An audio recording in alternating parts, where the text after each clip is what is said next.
Welcome everyone to episode 37 of the Video Game Book Club, the final episode of VGBC 2022. I'm Tabimura, and today I'm joined by Genji, Nakuso, Shaishen, Tailman, Mr. McManme, and Soul Charizard. Say hello, everyone. Hey, everyone. Hey, What's up? What's up?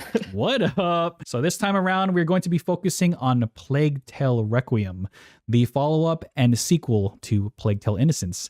This is definitely a special episode for many of us here since Plague Tale was the very first game we ever completed for Video Game Book Club.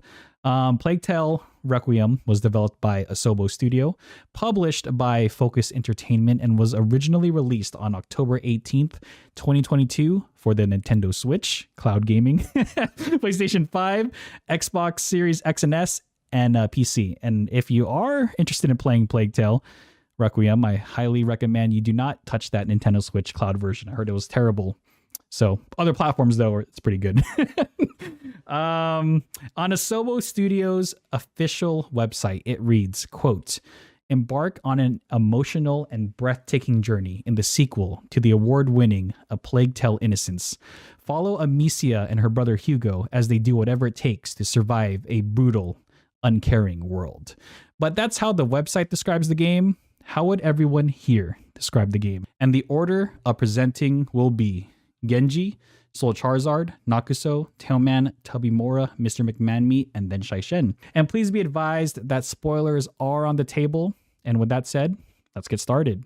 Question 1. Describe the game in one sentence. Plague Tale Requiem is a game that is chock full of rats, and more rats. And as you try and run away, there are more rats. Plague Tales 2 Requiem. The Rats Strike Back. Next. Nice. It's kind of funny. I actually created two different sentences. Oh no! But the first one is the one I'm gonna go with. Okay. This is the one this is what I thought about throughout the whole game. Okay. It's like Attack on Titan, but with rats. Titan with rats. I can see. Okay. If you know the story of Attack on Titan. I know. I totally know where you're coming from. Okay. Yeah. It's pretty good. I think I just got Attack on Titan spoiled. Uh-oh. Nah. It's too vague. No. It's one of those things, Okay. if you know, you know. If you know, Okay. you know. Okay. Yeah. All right, Tail Man, take it away, man. Basically, it's like Splinter Cell, but with rats. The Not way wrong. I played it, at least. Not So wrong. I like that. Yeah, I think. Yeah. Next. All right, I'm going to go back to our first recording, and I'm going to describe the game as Ratatouille, but everywhere. Part 2, Uncut Tsunami Edition. Electric Boogaloo. Yeah, Electric Boogaloo, Part 2. All right, and I'm passing it over to McManme. Oh man, are we all? Was I missing a memo here? We're all referencing like movies, shows, and I don't know. games in our sentences? I just referenced what I said in the very first recording, but Oh, okay. yeah, you can say whatever you yeah. want. I'll do something a little different here. I have no references, but I said a Plague Tale Requiem is one of the best narrative experiences to ever be released, and with graphics so stunning, it will bring any graphics card to its knees. Next. I'm going to describe Plague Tale as a rat-filled emotional roller coaster, playing as a 15-year-old girl going through an unbelievable traumatic event. It's what you can Hey. say a requiem for what for one of their best games. Wait, what does Requiem even stand for? I have no clue. I All looked right. it up. I forgot. Define Requiem. Oh my god, it's something that none of us even asked. Requiem. I think it's like It says, especially in the Roman Catholic Church, a mass for the repose of the souls of the dead, a musical composition setting parts of a requiem or mass. But what I does guess- repose mean? Bro, they're going to go to the list. A state of rest or sleep, composure. Oh, it was a requiem for one of their Oh. best games. So, it's Oh, like a state of tranquility, resting, Yeah. resting, souls, Yeah. dead. That's not a spoiler. this is the last game they need to play. Okay. Oh my god. That's good. Thank you for No problem. That's asking my about that. requiem. Okay, awesome. Question 2. What platform did you play the game on? And briefly describe your playstyle towards the game. So I played Plague Tale Requiem on the Xbox Series X through Game Pass. Okay. My approach through it was stealthy when I felt like it all could, and then when I inevitably would mess up, it was violence, kill everyone in sight, and try and run for the exit. So primarily, though, you were trying to like run stealth most of the time. I would pick off the enemies when I could, and my skill bar for the 3 different skills you would have definitely lent more towards the violent. Aggressive. Yeah. So thinking at the end of it, because I had no problem throwing rocks at guards' heads or throwing pots of fire and burning people, that I definitely played a little bit more on the aggressive side of stealth, which is something I can really appreciate. Yeah. For what the game does. It doesn't necessarily always punish you for choosing that play style. There's definitely the options for it, and for that, I can definitely admire that choice. Plus, I mean, they kind of got what's coming to them. Yeah, exactly. Let's be honest here. If you're, guards back in that time hunting people and that, if you're gonna kill people, tip for tat, eye for an eye. Yep, exactly. As I throw a rock through their eyes. Okay. What about like all the extra stuff too? Like I think they had something called, what were those called? Souvenirs? Did you ever look for those at all, or was it kind of just I got a few thing? souvenirs from time to time. Okay. I would try to explore. It was usually when I could see that there was definitely something, I'd go on my way to try and get it, but I never really bothered too much with them. Depends. I'm not always necessarily a huge one for collectibles in games. Depends on what game it is.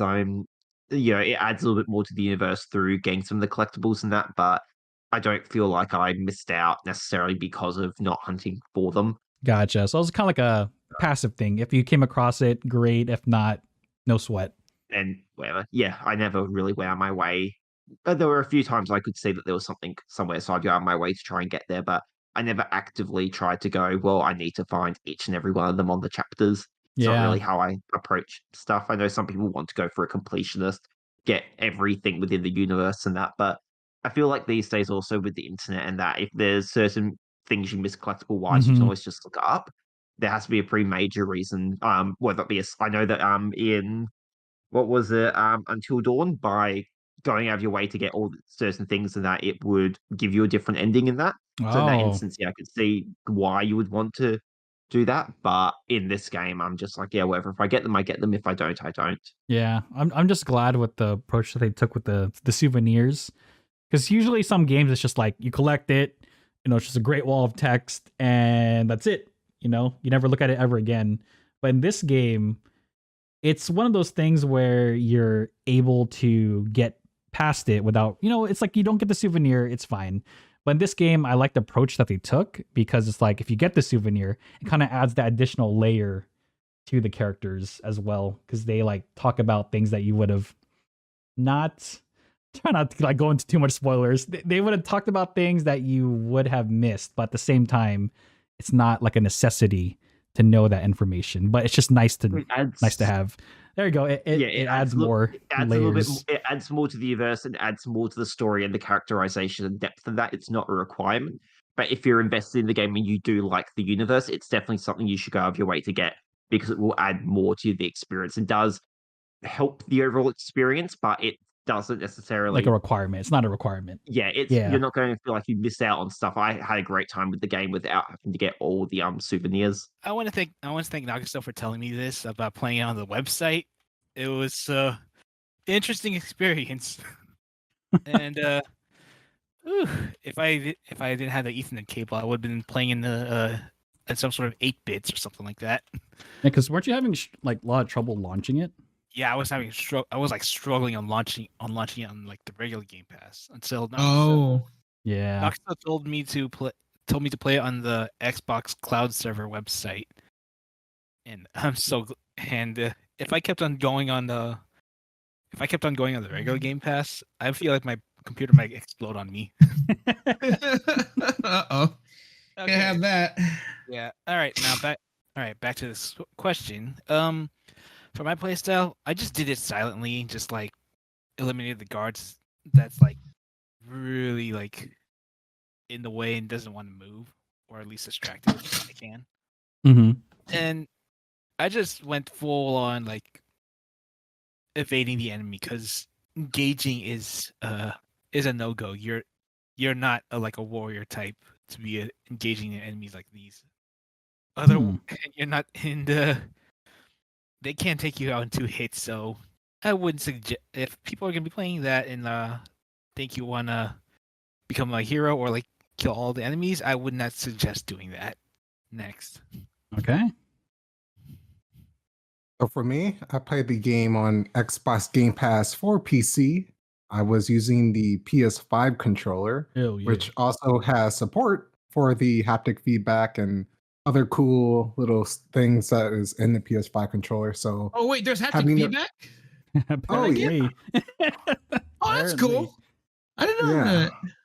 Oh, so okay. when you're like swinging the sling, like Yeah. you feel it as it's like swinging and rotating, like on the side Oh, of the that's controller. cool. Okay. Yeah. And then when Because you're I using a know- crossbow, it's like when you're holding it down, you feel the force feedback. When Okay, you're that's pretty cool. That's pretty and then cool. and every time you shoot it, like you just feel the on the right side, Mhm. just like the boat.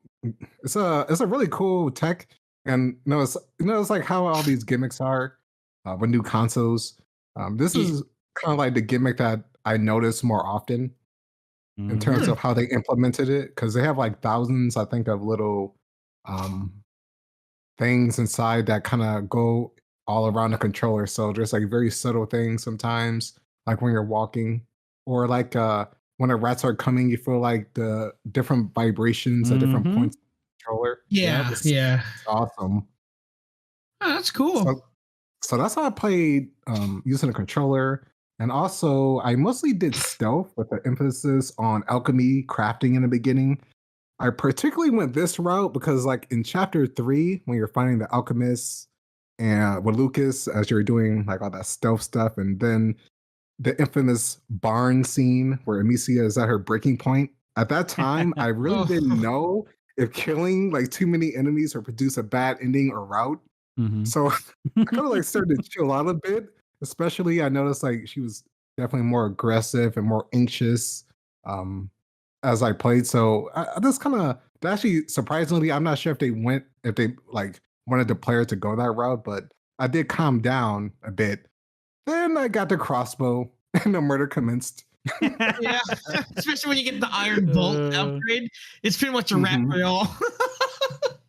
So in terms of like loving the trees, the prudence, aggressiveness, and opportunism, in the beginning to end, I'm mostly focused on the prudence and opportunism, but towards like the halfway point with the crossbow, I've noticed that I leveled more into the aggressive tree. So I went for like Tubman was saying, iron boats, and so when you collect your boats, you can collect them back after you kill someone. Mhm. Yeah.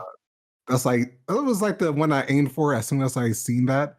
The Ignifer was my most used item, of course, with the sling. I used the Katar combo a lot because that was a really good, effective way to eliminate enemies like in grassy fields. And also when I'm panicking, when I have like 3 people following me, When I'm I just go to the grass and pray that they die before I do.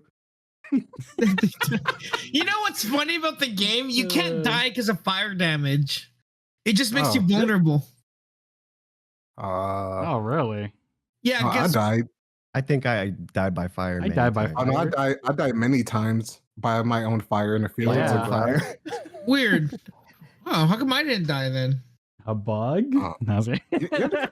Maybe, You gotta I have don't to know. stand in like the grass God for a mode? while.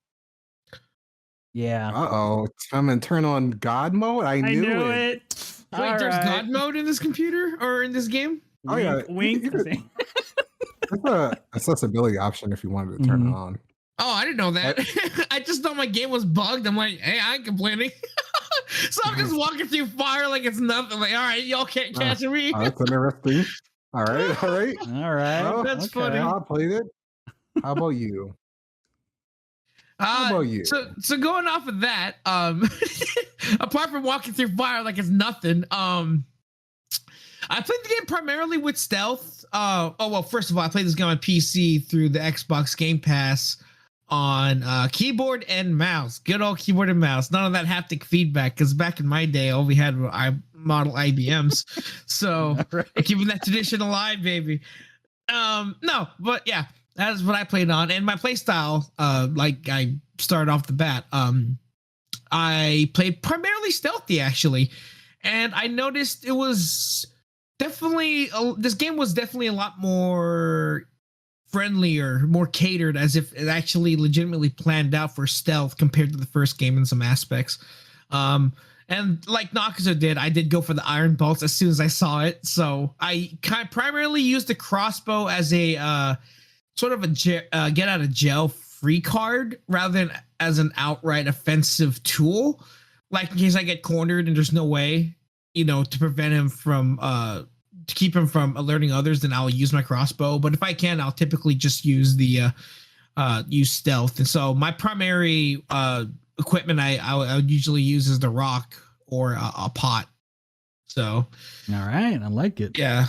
So you would think I would go full front assault, but nah, I actually went pretty stealthy. And it's pretty fun and rewarding when you get through a stage like without alerting anyone, for the most part. So I like how they do keep you from just cheesing it. Like if you get caught and and they're in pursuit and you try to go through like a door, it'll actually play an animation of you in my case, getting shot at the door from an archer. So you had to, I couldn't cheese it. So that was a nice little touch on them. So, so if you thought you could just cheese it, you can't. You really got to legitimately do it like for real. You can't just like cheese it. So I liked it. So that was my my play style and all that. Next. Okay. I played the game on Game Pass on normal difficulty. Originally was playing it with my tried and true Xbox Series X red controller, but when Nakazo mentioned, I thought it was the weirdest thing when he mentioned that it supported PS5 DualSense. I was like, DualSense on the Game Pass? That's weird. But I tried it. The moment he told me, I did not swap back. It was amazing. It's like the amount of detail that they put into the DualSense, and it just surprised me because it was on Game Pass. It was great. I think my favorite part of the if I had to just throw this in here, when you're on the boat and you have that crossbow, and then you feel Amicia rotating the next bolt, getting it ready, you can actually feel it rotating in the controller. And I thought that was like the cool, because I played a few games now with GameSense, and that's probably the most detailed that I think I've seen it. So I was like, holy crap, this is amazing. Unlike my first playthrough, my playstyle this time around was incredibly aggressive. If it breathed, it would die. It dies. Like I was with Amicia.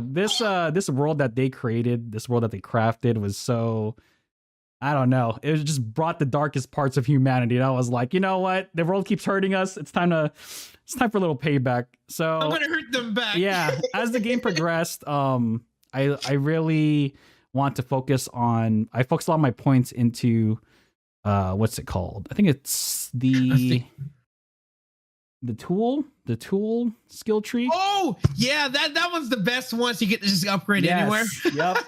That was the first thing I got to. I'm like, yeah. It came in handy so many times you wouldn't believe it. I went purely into instruments, that skill tree. I wanted to just be able to farm more pieces and break down extra materials, to make more pieces. I want to always make sure that I had options when it came to how I approached everything and how I killed everything. It's so nice. It is nice. A lot of my skills definitely, because you know how it auto allocates those points. A lot of it went into just aggressive and opportunism. I think I maybe only got one for the stealth. for the opportunist. yeah. But I couldn't never. How do you fill that one out? I couldn't figure it out. I tried actually for a bit, but then I gave up and just stuck with stealth. Oh, opportunism, I think was I think that was just crafting, wasn't it? Yeah, that was just the crafting one. That's it? How's that opportunism? I thought it would be like using a trap or something. You have to craft a lot to really get that thing up. Like just all the time. Well, that's misleading. I thought opportunism was like, use a trap or a distraction. Apparently it says using alchemy abilities. It's not like throwing a pot and then igniting it. So reactions and stuff. because I got that pretty high because I like combined it with the tar Yes. a lot. So Yeah, I did. Oh, the tar's fun to use. Okay. Okay. That's good. That's good to know then. So there was a So specific that's what they way. mean by opportunism. You use your alchemy stuff. I thought it was like using it's usually trap. alchemy related stuff. Oh man. Oh, okay. That's cool Well, though. now I know for sure. Yeah, that's good to know. Huh. All right, but that's all for me. Passing the mic over to McMahon Meat. All right. Okay, so I played Rat Game Requiem starting on PC via Steam, and then also Steam Deck. And about halfway through November, the Steam Deck update came for the game. It supposedly made the game playable, quote unquote. I'm guessing it didn't. Well, my PC, it has a RTX 3080. It struggled to maintain 60 frames. And then the Steam Deck, the poor thing, chapters 15, 16. I thought the Steam That Deck thing was hot, wasn't it? I thought it was gonna catch on fire. It was hot. No. Yeah, but however, I powered through the choppy ass frames along with the rats, and I played on the normal difficulty or whatever the default was. I found that to be my sweet spot. Yeah, I was dying, but not enough to make me rage quit. And so for the first half of the game, stealth was the name of the game. I avoided confrontation at all costs. But then, the crossbow upgrade came. You could retrieve bolts from enemy corpses. Oh God, it was at that Doom point, music kicked in. Amicia became a cold-blooded killer, like straight Rambo through everything. I mean, but with the ability to retrieve my bolts after a kill, like stealth was a thing of the past. Like, I just felt like I was playing Gears of War, and I love the change of pace. Gears of War. with like a kid next to me, But don't get me wrong. I love the stealth in this game, and I tried to maintain stealth. But if I broke my stealth, it was fine. You're gonna die. Yeah, the stealth in the game is very well executed, and it felt exhilarating and really rewarding. And like when you go through an entire scene and not get caught. But there was just something about shooting a bolt into someone's chest and then just picking it up and then using that same bolt for someone else. It felt immensely satisfying. That's about it. Stealth and then aggressive. Like it. Next. Oh, okay. So I played on the PC, Xbox Game Pass. Hell yeah. Shout out to Xbox. But I played, basically just mouse and keyboard. And then how I played it extremely aggressive. I'll talk about it. Like the first game. Yeah. I'll talk about it on like my other sections, but I went extremely aggressive. Good. Like, kill everything, leave nothing. Yeah. Take everything, leave them nothing. I like it. 300. Just like me then. It's funny because everyone else in the other session, they said they played it pretty stealthily. Really? There's like, I know, right? We have so many ways to kill them. lame. Yeah, you got a crossbow this game. We have so many materials. Let's murder everything. Oh my God. What difficulty? Did you just do normal? Oh yeah, I just did normal. I'm not too Okay. good. So if that's the case, that means you probably went your aggression skill, your skill tree probably got filled up. The stealth one, I think I ended the game with like one tick on that thing. I think I maxed out like the crafting and then the aggressiveness, and then I completely just left the stealth part. Did you go pure sling, or did you put more points to the crossbow? Like, how'd you do the rest of the build? Oh, so I built the efficiency first, like to Okay, so no tools. Yeah, Yep. no tools. I always go efficiency, and then I went all for crossbow. Really? Oh, to get the bolt back, right? Yeah, so he seems to have unlimited bolts the whole game. Oh my God, we played it the exact same way. Really? Yeah. Dude, What is one thing you like about the game? I think one of the main things I really like about the game is as I've sort of already touched on, is the freedom it gives you. It's a stealth game and whatnot, but it's not a stealth like a hardcore stealth game. It's a game where you can approach it through stealth, and it is rewarding through doing that, but you're not forced to play it through stealth if you don't want to. It's definitely, you can't run and gun or like combat your way through everything. Mm-hmm. It gives you the option to do some of that if you feel like it, but then stealth is encouraged. But if you mess up, you can play through that level, that section of it, through a bit more aggressive, and you can run away from the guards and hide in that. And the AI is not built so that it's stupidly Yeah. like Yeah. extreme when it comes to that. You've got it's game AI of what you expect, so there is forgiving in that regard. So you can play it through stealth if you want. You can play it through a bit aggressively, and it's just a real. As someone who's not a huge fan of stealth games, I don't like the forced stealth. I like having the options, and I think the game does a really good job at you having the option to approach it the way you want, and just Yeah. being an overall general good stealth, just a good general stealth experience. Which is definitely, no, I 100% agree with you. Like the flexibility in terms of stealth and being aggressive. I think this game does a great job compared to the first one in terms of finding a much closer balance between the two. And even if they start to introduce tools that may seem broken on paper, like for instance, when Hugo gets that power to sense all the enemies around him, it's like, I'm pretty sure you noticed it, right? They had that meter pop up too. Yeah. So you can't just abuse like all the rats and everything. Yeah. So I tried, but it did not work. yeah. So it's like they give you all the tools and they are very powerful. Like, don't get me wrong, but at the same time, they also they develop the game in a way where it doesn't break everything. You know, like you're still forced to kind of think outside the box here and there. And you're right. I definitely do appreciate that part of the game for sure. Yeah. The thing that I found because I played through the first game, and the thing that I found very common was that you were able to just run certain sections, especially near the end. You could just run through it to the next point, to the checkpoint, and you wouldn't really have to do anything. I found myself very frequently, especially near the end of the first game, just Yeah. running through things I never had to, or they would introduce a tool or mechanic and they would focus on it for that one part, and then it would get dropped and you never had to use it again. Mm-hmm. Whereas you didn't feel punished for not doing it, I found. But in this game, I feel like everything they introduce is useful. I found myself going back to everything throughout the game, and I never felt like something was introduced and dropped, or it was like useful for one part and then never again. I Mm-hmm. just kept going back to all the mechanics, which I never did in the first game, and I wasn't frequently just running through levels, unlike the first game. Yeah. It just goes to show like how much they've learned from the first game and how much they've improved, which is exactly what you want to see with any kind of game sequel. You want to see steps forward, not steps backward.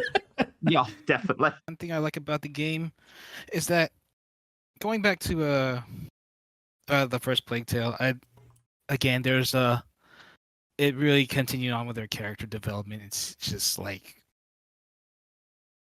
it's amazing, and we see how Amicia and Hugo are forming a sibling bond as they continue on with their adventure, their story, and you can tell like how protective Amicia is now for Hugo, especially when you're like getting this alchemist that you don't even know.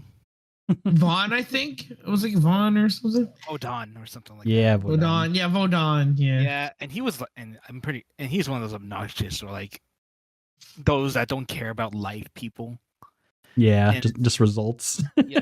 Then it really shows how far their bond goes with between Amicia and Hugo, especially like with the people they meet and the places they go to, Mm-hmm. how it like Yeah. changes them, and the story along with it, man. There's always it's a roller coaster ride, if I can say so myself. Just like watching them having this happy, fun moment, and then all of a sudden it's just like dark, depressing, and you're just like emotionally wrecked. Especially the ending one. Oh, But, jeez. Oh my gosh! Should I say that? Should I say this or should I save it? He did say spoiler alerts. I So mean, I did spoiler alert, but if you're gonna start it off with that, shoot, all right. I mean, go rip that Band-Aid off if you really want to say it. Oh boy, that I would honestly, if anybody wants to talk about that, I would Yeah, honestly I say think- that as like your finale, your I think verdict.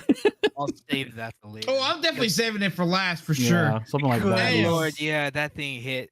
I'm just gonna Like say a it just freaking hit. truck. Dude, I cried, man. Yeah, well, Spoiler I'll save alert. it for later. But I'm just all I say is that it still kept on with that character development, and the story is still beautiful as ever. Next, So one thing that I liked about this game, they were like I wrote out so much in terms of like likes, but the one that stood out the most to me, and the one that I took some time to research into even more, is the music. So the Oh, whole OST for Plague Tale and how it fits from the first game to the second game. So if you notice, if you play the first game, there's like two tracks called Darun and The Wrath. So The Wrath is present in both games. Notably, it is the song that plays it plays throughout, but just for easier reference to everyone here, when you're in the field during the first chapter, and you pick up the sling, that's like when the song first plays, and that's a reference back to the first game when you're going through the Inquisition, like when you're like invading them from the first game, like that castle, and it's like it's the same Oh. song that actually plays. like So the when the exact music, same song? well, it's not the exact same, but it's like a extended, different kind of remix of that song. Oh, I gotta Okay. listen to that song That's again. pretty I was cool. like, this song's pretty bopping, bro. I was like, all right. And which gets crazier, I looked more into this. So, like if you're getting closer to an enemy, so like for instance, when you're in the stealth in the bush, so like I believe it was chapter 3, when you're going to the alchemist, like I mentioned earlier, during that whole scene when you're trying to get to the barn, depending on where you are, the music actually changes. It does, yeah. Mm-hmm. So when you're getting closer to the guard, it actually gets louder and more intense, and when you're away, it mellows out a bit. I found that detail like super awesome. Like the more I looked into that, It gets you into it, man, because now you get all nervous when the music's all picking up. You're like, oh shoot. Your whole screen is all glowing because they're all around you. You're like, oh god, here we go. yeah, the whole proximity thing in terms like depending like, and this is like throughout the game, depending on where you are at the moment, the music track will actually change. And Nah, I I found like this that. like incredible. Like this happens multiple times. Like chapter 12, for instance, the Holy Child. That's the one where you're going back to Lacuna. After like the guard escorts you back after you finish, we did before on that one section of the island. So when you're Yeah. going back and you hear that angelic voices, and as people are dying, you get closer and closer to reuniting with your family.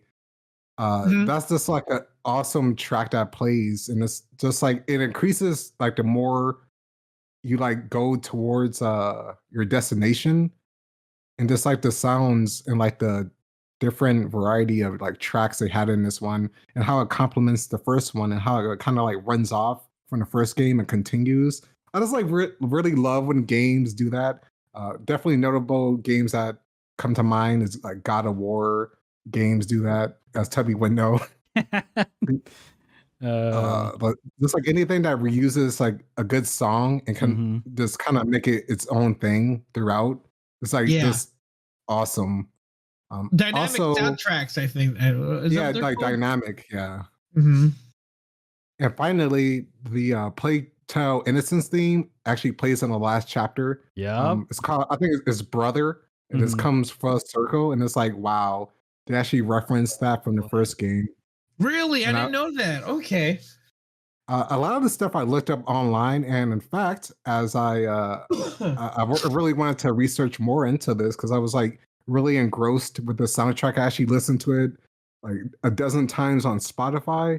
The composer, Olivier, he made a video walkthrough of the game, like playing it and explaining each of his songs, like and the meaning of each song during like the chapter, and like how it changes, and like what he thought of at that time, and like how he wanted to play off the emotions of Hugo and Amicia.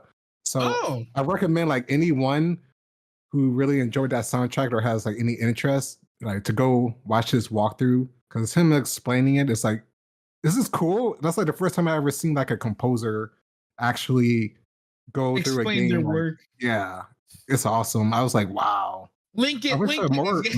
I wish. I mean, feel free to Tubby. And I don't know. Just hearing more artists like musicians explain, like you don't see that as much, especially like in video form. This is a cool thing, and not to mention the OST got nominated for best score in music at the Game Awards. So It better I had to have. do something right. It better have. Goodness gracious. The moment, like, I think just to play off of what you're saying, I think my favorite part was when, it pretty much, crap hit the fan, right? And you're running through that field, that burning field, and that like chaotic chorus just kicks in. I'm just like, yo, I got goosebumps, man. That was amazing, man. I actually tried to find that. I found the song later on, but it wasn't the same unless you're actually in the game with that scenery, but it's still just as good. I was like, oh my goodness, dude. yeah. That's how I knew things were kicking off and there's no going back now. I was like, oh man. I'm glad. Yeah. Honestly, I'm glad that because throughout this whole VGBC thing, I'm glad more of you guys are mentioning the video game soundtrack, because video game music it is such a powerful thing, combining like key songs, key themes, mixing it into what you're experiencing and what you're playing firsthand. It's like these are the kind of things that like stick with you like years down the road, you know. Because it's like, yeah, the soundtrack is cool like for a movie or something, but when you're actually playing that character and you're in that moment, there's just something special and unique about video game soundtrack, and I'm video game music in general. I'm glad you guys are starting to bring it up a lot in these recordings. So thank you. Yeah, you're definitely right. I will mention that the video game book club, other than playing different genres, has opened my eyes up to multiple things. The video game music, even more. I was like, oh man, this music is awesome. Like, the kind of the standard stuff. But ever since I really went more like, I guess, critiquing different things throughout the game as I'm playing, I definitely have more appreciation for the artist and everyone who works on this. It's definitely a emotional experience, especially. Yeah, like that when you pick up that sling, it's like that music just came on, and it's like for some reason I forgot all about that specific song until like I just like heard that middle track, and it's like, oh my god, it sent shivers down my spine. It's like great, and yeah, I know what you mean now. Tell me when you say you can definitely like some songs convey emotion of how a character is feeling, and also references back to a previous game if there is one. Yeah, it's an incredible experience. Oh yeah, next for sure. And yeah, and to think that the next game we played when VGBC first started after Plague Tale was freaking Double Kick Heroes. The irony, right? The irony. The irony. A game about music doesn't hold a candle to a game that's not even close to it. Anyways, just going off that, because I just remembered when y'all talk about the music, like, oh yeah, that's right. The second game we played literally after that was a game about music, but it's okay. We made up for it, right? The music genre with Shapes and Beats. So oh yeah, Shapes and Beats, baby. Yeah. So anyways, Shapes and Beats was a good one too. Anyways, one thing I really liked about Plague Tale, this one, compared to the first one, is how much they really optimized and streamlined the UI, especially when you're in the middle of combat. I really liked how they did that, because in the first one it was really clunky. It felt like it reminded me like you're doing something out of Resident Evil 4 or like the old Resident Evil games or something. Here now it's like pretty much on the fly, and not once did I ever like complain about having to do something like craft a thing here and there, because you can easily just press tab and then right click and then craft it. And the first one you had to do like a few different commands just to make an item or something. So the one thing I really liked was how they really streamlined the UI, the way the way the game controls. And I guess another one slightly is how they really optimized the different paths you could take to approach the game as well. Because in the first game, some parts of stealth felt forced, but here you could actually, it felt a bit more open ended in how you wanted to tackle things. Mm-hmm.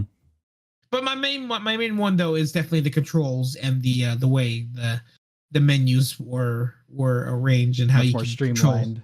Yeah. How you can control your character. And I'm still annoyed that somehow after all these years, Amicia still can't jump. I don't know, but maybe that's just me. So, anyways, that's it. That's my spiel. Next. So kind of building off of what Soul was saying, he mentioned it earlier about the relationship between Hugo and Amicia. I'm just gonna build off on that a little bit. I'm just gonna focus on a particular thing, and I gotta say, you guys, the voice acting on this was on point. Amicia's voice actress, Charlotte McBurney, she did an incredible job, like being the lead.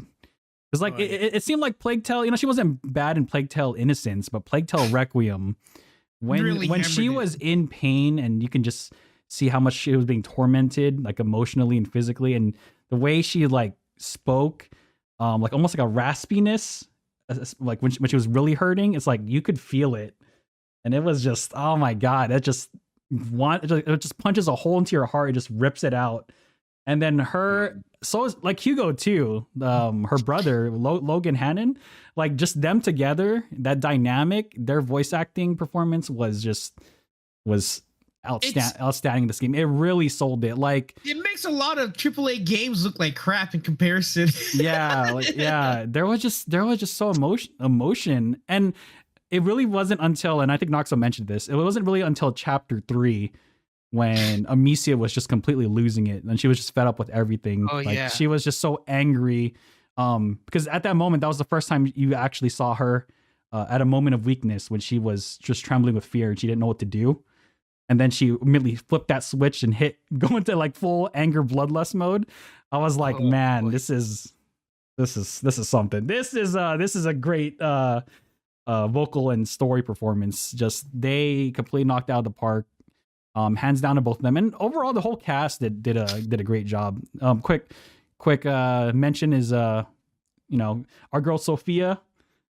Oh yeah, I gotta give her kudos too. Her voice actress did a great job portraying that like confident yet supportive character, almost like a second mother to Amicia and Hugo. Honestly, let's be honest here. Not even a second mother. She was essentially their mother.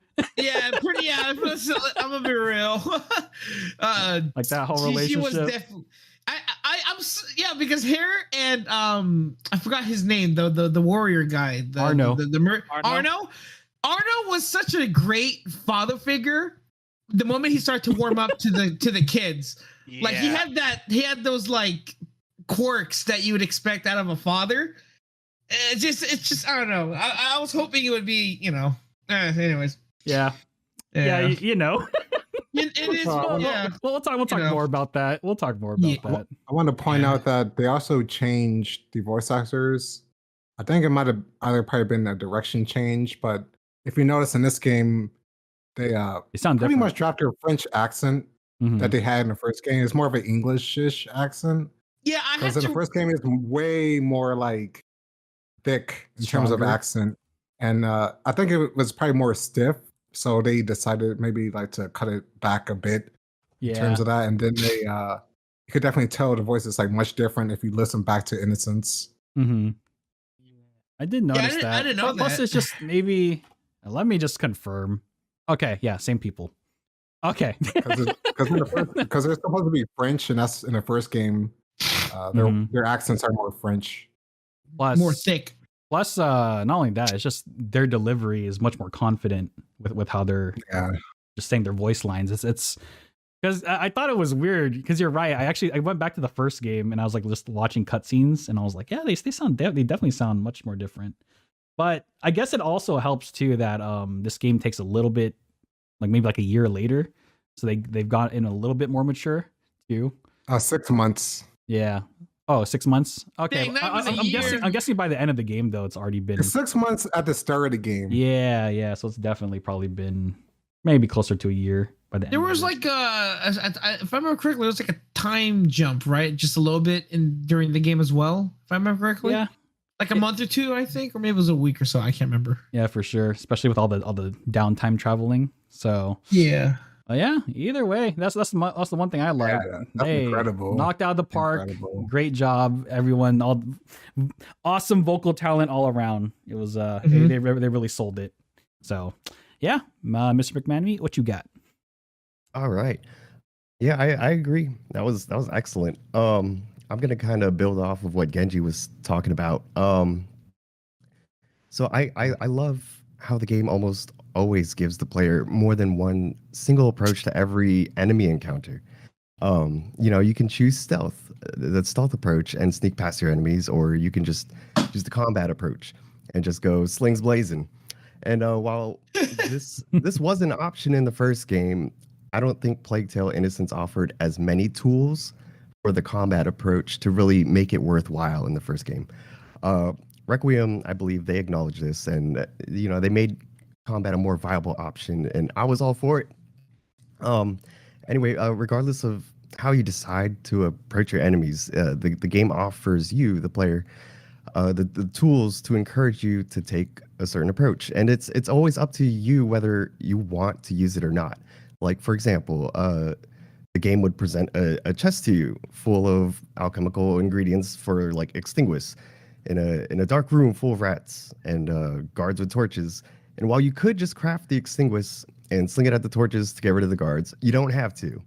Yeah. There's always other options, and I love that. And maybe you want to save your ingredients for later, and so you could just find another way to sneak past the guards or figure out another way to eliminate them. Because honestly, there were so many options. And it's up to you how you want to approach it. And this is something that I personally truly admire and appreciate in any game, and especially this one, because it doesn't feel very special, when a game only offers you one legitimate approach to a single scenario. When you finish that scenario, it's just like, yay, I did it. That didn't feel all that great. But I like that Plague Tale presents a challenge and leaves it up to the player, the player's mind and creativity to figure out how exactly they wanted to take it on. And there was never a dull moment in the game. It always kept me on my toes, and it always got me to really stop and think about each and every scenario, about how I wanted to plan and execute my routes. And then after I overcame an obstacle, it left me feeling pretty good about myself. But yeah, that's about it. Having multiple approaches to every scenario that the game offered.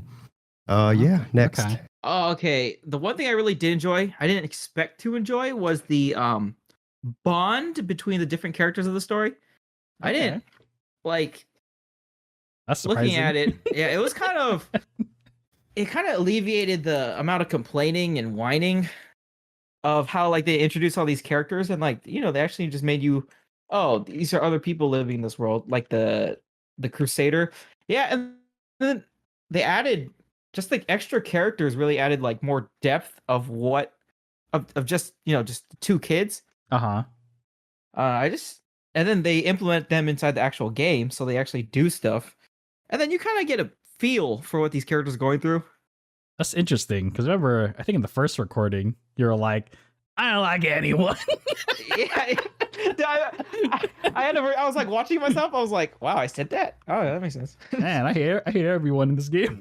Yeah, I mean, they stepped it up. Like they did. the They really acting- did. Yeah, the acting was just superb. Especially Amicia. Amicia's Yeah. voice actress. Like she went all out in her performance. Like, you can tell she's learned a lot from the first game. Yeah, like I was sitting there while she was like, the murderous rampage parts. Yeah, I was like, Damn, damn, she going crazy. You could just hear her voice cracking and breaking. Yeah, the yeah, intense moments. Yeah, it's is- good. It's good. yeah. Unfortunately, she did not win. They had the Game Awards recently. It was like, We were God of rooting War? for her. We were rooting for her. To Oh, be, really? Yeah, Oh. voice actor of the year.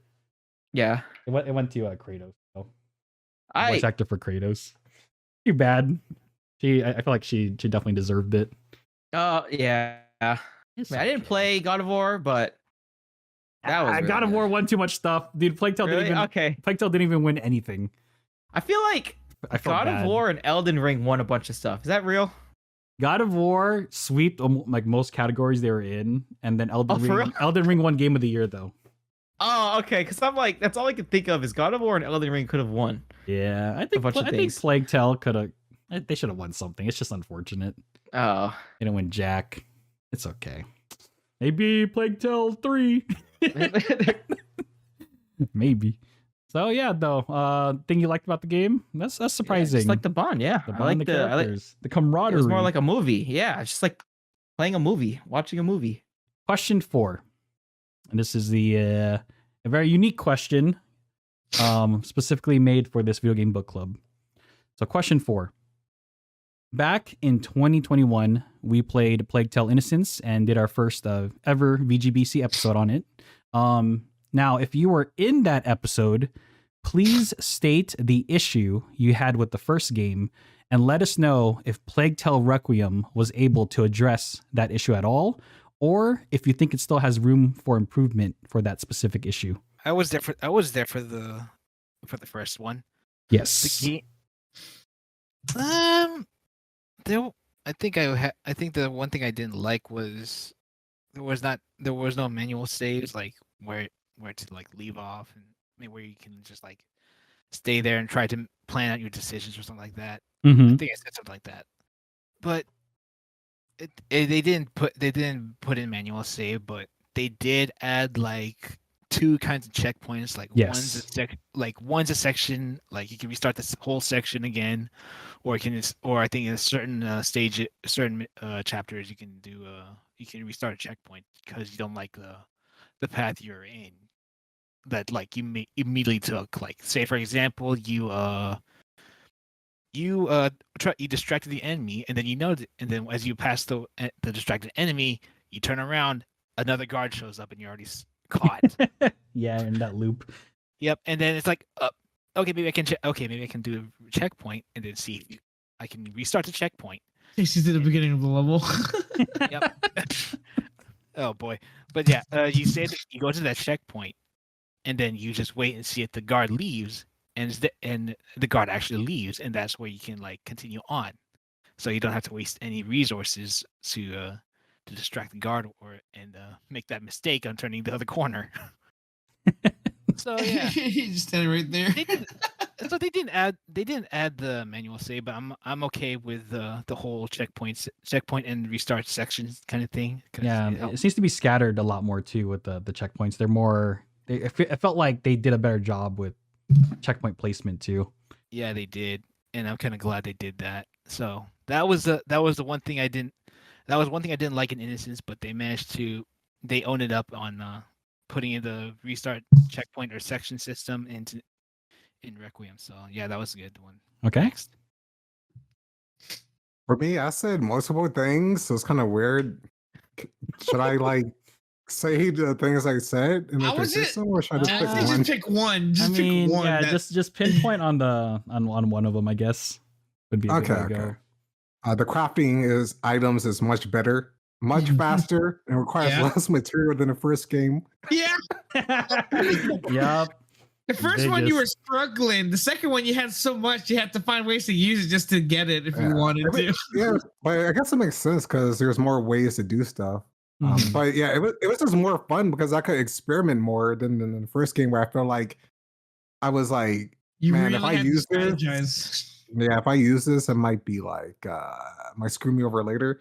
Now I'm just like, whoa, I'm just throwing in 50 tar pits on fire. Let loose. Time to turn our brain, partially in the brain, and then start crafting things and see what can fly. Yeah, it just makes experimenting more fun. And like I just enjoy like actually crafting different things I would never craft, you know? Oh yeah. Uh Oh yeah, dude. also like just the goodies, the amount of stuff is also more like the secret stuff that you can find in those open drawers and Yeah. other cabinets. Yeah, it's cool. There's like souvenirs, right? That's what they called it. Yeah. Yeah. Souvenirs too. That's also cool. Like I did like Yeah, the they little pretty knife much system as fixed it. well. the knife system. Yeah, I like that little mechanic as well. Oh yeah, they did add that. Like if you get caught, you can. Yeah, it was a Use a knife. literal Oh, yeah. get out of jail free card, or if you want to use it, Open up like a god tier chest later. yeah, and then you get like a good amount of stuff that would probably get you a next upgrade. So I liked how they give you that risk versus reward. Yeah, so that was it for me. Just the crafting items, and yeah, they fixed it. Anything that could be improved? Not really, not that I can think of. I think they did a good job. All right. So that's on to you tell, man. All right. So my complaint was basically I think if I remember correctly, I think I was talking about just as how at times it would feel like a chore just trying to even like assemble a simple item, right? Whether it be extinguish or ignifer or whatever. It felt like a chore and a half, but here it was so streamlined. I even forgot that was it. I didn't even think that was an issue. In fact, I would actually sometimes use it as a crutch at times. To let you think. Yeah, let me think. Like, bro, okay, what do I do? Okay, so I get the crutch. Yeah, so I actually did enjoy it. They definitely rectified that issue from the first game.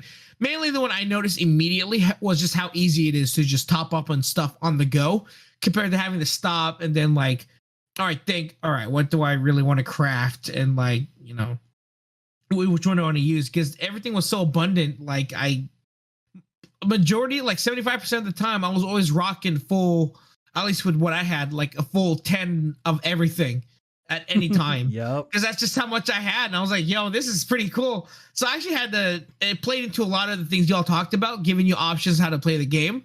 Because in the first one, you had to be very prolific of which with what you wanted to use, because there was a chance you might not get another one for the next checkpoint or chapter or something. So I really did like how they gave you a lot more going off of that. But no, for sure, for mine, it was definitely the UI and the fighting and gaming, or just stealth mechanics in general, and they definitely improved it.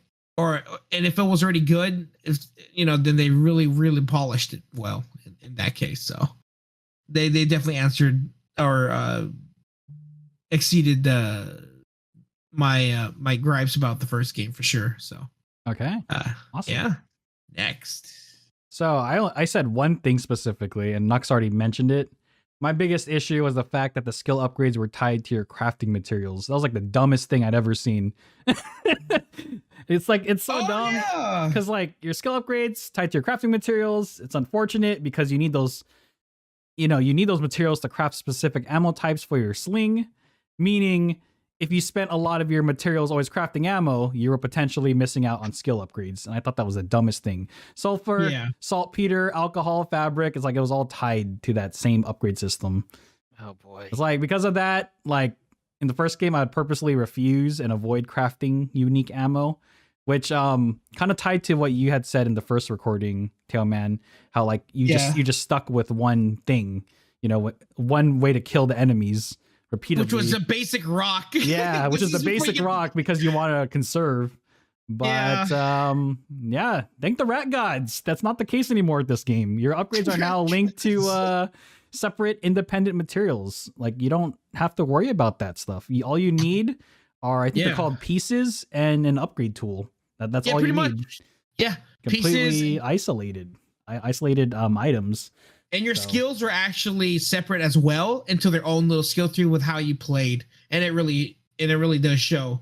Yeah, that they really revamped how you did things, because it was definitely a nice change, like you mentioned. Yeah, and then if you go for that instrument skill tree, you're pretty much set. Golden. Yeah, you're golden. Yeah. You don't need anything anymore. You're ready to kill everything and anything. You're just exploring just to explore now, not because you actually have to. So, in essence, did they improve it? They improved it tenfold. I couldn't have asked for anything more. Well done. Yeah. Thank God. Okay, so I was listening to myself. I said I didn't like how Plague Tale put so much emphasis on the murder. Like, I told them to pick a side because there was too much unbalance of the story, as in like, let's murder everyone and then complain about it. and then murder more. Okay. Wait, no. Yeah, that's Wait. No, wrong one. Wait. Scratch that. Okay. Wrong bullet point. Okay. No, I said, what did I say? Oh, okay. I said the vulnerability of her didn't match the background or stage of the entire story. As I was killing everything with a rock, it honestly didn't work out because the story of their age and how like what the type of world they're living in. She was able to kill everything. I think it's because I was super aggressive last time. Yeah, it didn't really match. Yeah, I remember. Okay, that's what I said. Okay. I didn't. Oh, I read the wrong bullet point. It's fine. Yeah, I didn't see how, this is like 15-year-old girl, is she 15? Something Was like able that. to like match up and destroy these guys with a rock. But In this they one, did improve. Yeah. In this one, they put a super huge emphasis on her rage, and like it made you feel more for the character and made her feel more of a badass. Oh yeah. So it kind of makes sense because I mean, yeah, a lot of the games, there's like a main character, and they do things that makes them overpowered, quote unquote. And then this one made it so you really cared about her story and why she did it and how she's doing it. So it kind of, solved my issue from 2021 where I was like, the story doesn't match her anger or her battle. Her like power doesn't match the whole story. But then, yeah. This time it feels like it's much more justified. Yeah. Too. Yeah. Oh, more justified because of how much she's going through and like her experiences. And I guess it is a sequel, so she did learn.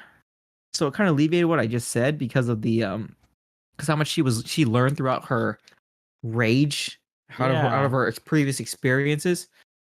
It's interesting too because you're right. In the first game, it's like they went through all this stuff, but and I could be wrong because maybe it has been a while, but it felt like they didn't have the after effects of what they were experiencing, like the trauma that comes with it. Oh, yeah, right? yeah. Whereas in this game, the trauma, like it feels like it finally caught up to them.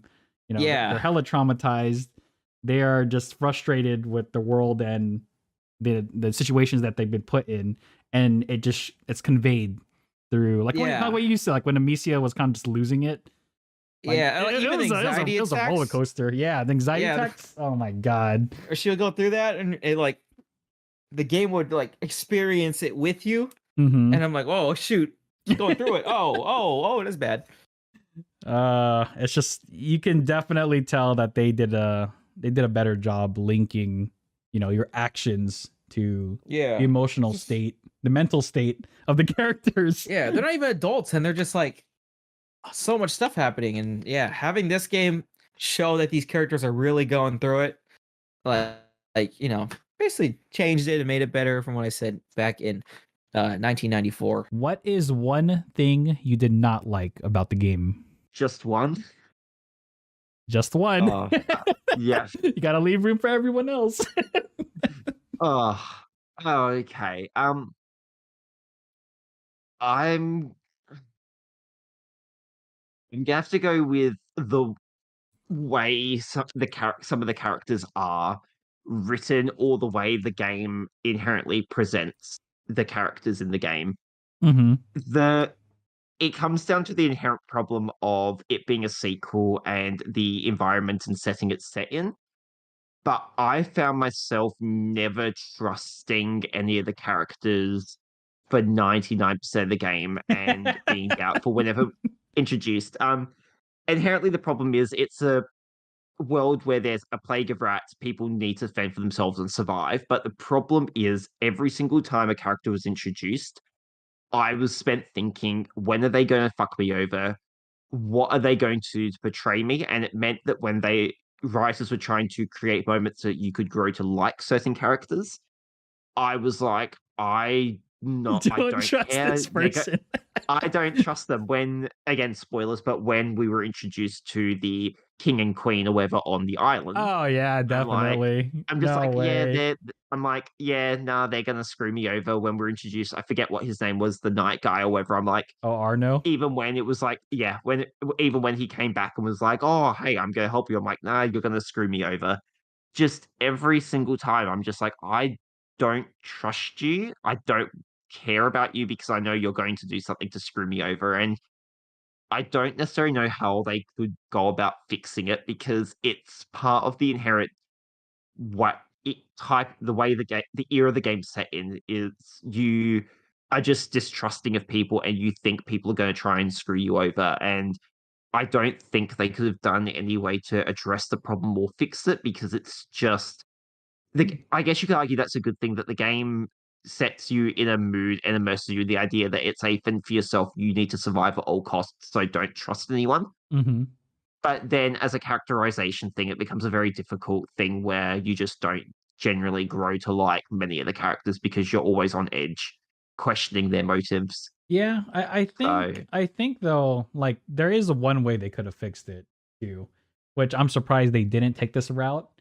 And this harkens back to the original video game book club that we did for Plague Tale Innocence. There were characters they could have used from the first game because we had no idea what happened to them. One example was Melee. I'm not sure if you remember her. She was one of the thieves. yeah. Her brother had yeah, her brother had died. Yeah, right. She kind of just that was one of our Yeah, complaints was she kind of just disappeared. There was no explanation or what she was doing or why she left. She kind of just left just cause. I guess she was mad that her brother died. Makes sense, but it's like, really, you're not gonna. That's a potential character. You're not gonna build on it. It's like really from the original cast, the only person that you can quote unquote trust the most was definitely what's his name? Arthur? I think it was Arthur, Was it? right? Was it no. No, Lucas. think Lucas, so. my bad. What the I'm frick is like, pretty Arthur? sure it's I'm like Lucas. I'm like, wait a second, is Lucas the brother? Is Lucas her brother? Or I'm like, no, I'm pretty sure it's Lucas. Yeah, the trainee wizard guy, alchemist. Who the Yeah. frick is Arthur? I swear I played this game. But yeah, Lucas, he was probably the most trustworthy out of everyone. Because he's just been that constant friend that you've had that's always had your back since the beginning. But then it's like him, I was fine with him, his role. Sophia, great character. And just like what you were saying though, I was kind of thinking, is she gonna betray us at some point? But no, she's freaking awesome. The entire experience. Yeah. She really showed her loyalty. Arno, yeah, it was kind of interesting that you team up with the guy that literally bashed your head in with the back end of a sword. But, it just sucks because as we were going to like him, they kind of like stole him away and made him a villain. I think they should have leveled that out a little bit more in terms of the pacing of the story. And then the freaking mother, who cares? I'm sorry to say, but the mother did squat, which is very disappointing. Not much to do with her in the first. I could be mistaken, but I'm pretty sure there's not much to do with her in the first game. Dude, she had nothing in the first game. And then in the second, you spend some time with her. She doesn't believe you. You then ditch her away, and then suddenly she just appears at the island, and then very soon after they kill her off. I'm like, yeah, right. And then it's like I don't, I feel bad for the characters because of how they're reacting, but personally as a player, it's like I don't good riddance. And which is funny because go ahead, Genji. No, you go. I was gonna say, even though the mother has been since the first game, I would have felt more devastated if Sophia died, because Sophia felt like a more motherly figure to Hugo than his actual mother. Because it's I don't know, it's like they had all these ingredients, all these other characters they could have played off of, especially from the first game, that they could have brought into the second, but they just did not utilize them very well at all. And it's just unfortunate that they didn't capitalize on that. And honestly, I thought that they were going to go into a third game with the way the story was going, but as we all know, that's kind of impossible at this point. Well, maybe. No, I disagree. I was gonna say, how are we able to get into full spoilers, or because this isn't really a negative with the game, but how much spoilers? No, go for it. Go for it. Okay, so with the fact that they mention about the fact that other people have had Hugo's disease before, and that that she's figured out a way to figure out who's going to get in the future. and then you go to the post-credit scene with a person's hand move, and then you Yes. see the thing. I think they're going to do a game set in probably Modern like time. more modern times, because I'm pretty sure I heard a beeping or whatever, so I'm not sure what the Yes. beeping was, but that insinuates technology. Yeah, So EKG. they're going to do a third. Yeah, they're going to insinuate a third. I think they're going to do a third game just set in modern times, Mhm. which could be interesting. I'm not sure whether or not the good thing about the game comes from the fact of the era it's set in, Mhm. but I think it could be interesting having Plagues of Rats come out, in modern times with cars and giant skyscrapers and all that kind of stuff. But Yeah. whether or not the benefit of it is the era it's set in and the idea that it's so closely tied to the Black Plague Mhm.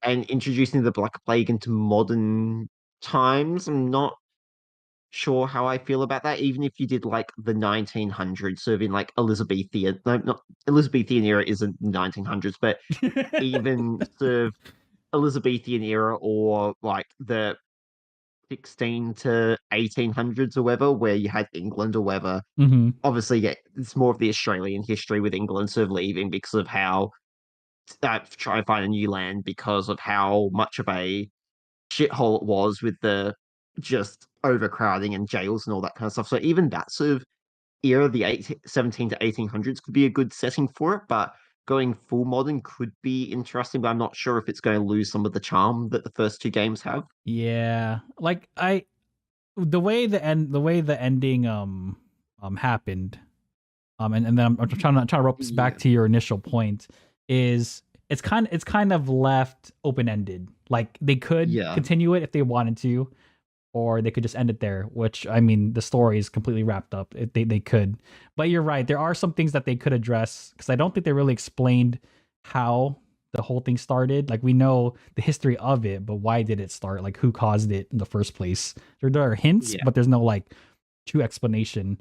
I'm just really disappointed and kind of sad a little bit. Like, you have like these great moments with these characters, like Amicia and Hugo. They great job, and kudos to the voice actors and actresses who did because they did an amazing job. It just sucks that, like, kind of what you were saying earlier, is that these side characters, other than Lucas, of course, and I think Sophia was pretty fleshed out by the end of it, but there are all these other side characters that they could have done so much more with. Again, like the mother, maybe talk about the father some more, the whole Darun legacy thing. It's just like there's some pieces that, if they had planned it out as a 3-part series, they could have really explored the characterization of the characters within that universe and then wrap it up. But it's just like it kind of missed the mark on some of the characterization, unfortunately. Yeah. So the series will continue, but the storylines for those characters, unfortunately, are pretty much done with how the game wrapped up. So it's okay. Yeah, it's okay. It's fine. It's fine. Okay. Well, Genji, was there anything else you want to add? Not yes, but not regarding that point that I was making. There are other things, but yeah. Anyway, we'll move on. Okay, yeah, we can definitely move on. But pretty much for Genji's point, because as part of the question, how would we improve it? Pretty much what we just said. They could have they could have brought back the older characters from the first game, bring them into the second game, or if they want to do because all the best things ends in N3s, they could have done a third game that fleshes out the characters even more before just killing people off. So that's how it is. That's how it goes. The only thing I wasn't happy is like how it broke my heart. That's the only thing. That's the only thing. You know what? Yeah, I'm on the same page on that regard. I didn't like it. Hurts. Okay, so if there's nothing you didn't like, is there any ways you would improve the game then? Careful, if you don't say anything, this is game's a 10 by default. Is that a new rule? No, it's not. It's not a new rule, but actually, wait, it should be. It lets you speechless. I think there is just a little bit. It's more like navigational wise. I mean, yeah, there's like the subtle hints of like where those white marks where you have to go like to enter another area of the chapter. Oh yeah. Mm-hmm. But it's And again, and it's like it's open world, and you have a choice of where to go. But it's sometimes like hard to tell where you're going to. You're not very clear. Yeah, I mean, there's like the whole look button to it, and it's like see where you're going, but it's like it's like kind of subtle a little bit. I'm not Okay. sure. How did Uncharted do this? I mean, Uncharted. Uncharted, it's on a timer, actually, by default. Like they'll give the player time, maybe like 1 to 2 minutes, to kind of like gain their bearings and kind of figure out how to approach a puzzle. But at some point, the NPCs, your allies, start suggesting things that can help push you back in the right direction. Yeah. Yeah, I was hoping like someone would. I was hoping like there could be like if you're still lost like in that whole open area. Mm-hmm. I'm hoping like they would like give off like where they would go. I'm not sure if that. I'm not sure if Like a little gameplay hint or something. yeah, something like that. They, Like a little, they kind of Oh. do it. Like I know the section you're talking about. It's when you're running around that open area with Sophia and Hugo. yeah, or it's Yeah. She mentions it like maybe once or twice, and then she stops talking for the rest of the Yep. the rest of the journey. Yeah, she can. but yeah, it's So pretty much more like, especially if it's been a long time, like more hints. You yeah, would say. Okay. yeah. Just like give it like if you really don't know where to go, at least have the like give some sort of a hint of where you're supposed to be going for the next stage. Okay. Fair That enough. works. Fair enough. Okay. I Yeah, like it. next. So for me, actually, I'm gonna build on what So said. That's really the one of the couple of things that I had issues with. It was hard to notice the puzzle or obstacles, like the glowy bits that glow white Mm-hmm. on the environment, like things you had to like use your sling at or use your crossbow at. For me, I Yeah. literally got stuck a lot of times, like wondering, like, where do I go? What am I doing wrong? And it's like that glowy bit, it glows like really infrequently, and it's like not as bright as like some other games. It is for very example, faint, that I isn't played. it? Yeah. Kind of blends It's in. pretty faint. I was like, what am I doing? How am I stuck? And no joke, I'll admit it, 2 times in this game, I had to like look up like what I was doing wrong because I literally did not know. There's like one chain like above me that I could not Really? see glowing Oh until wow. like I yeah. like looked at it because it's like it glows really like infrequently, and it's like the color white. They could have chose like yellow, in my opinion, to make it better. Mhm, Like in like chapter speak out. 11, right? When you're coming back from the fort, I got Mhm. stuck. No joke for like 10 minutes. It's so bad. Oh, is that with the cart? Yeah, with the cart. 'Cause you get the Oh my top god, of it. I got stuck in that part too, dude. Jeez. I know what you're talking about. I remember that part. Yeah, I got that stuck cart, there also.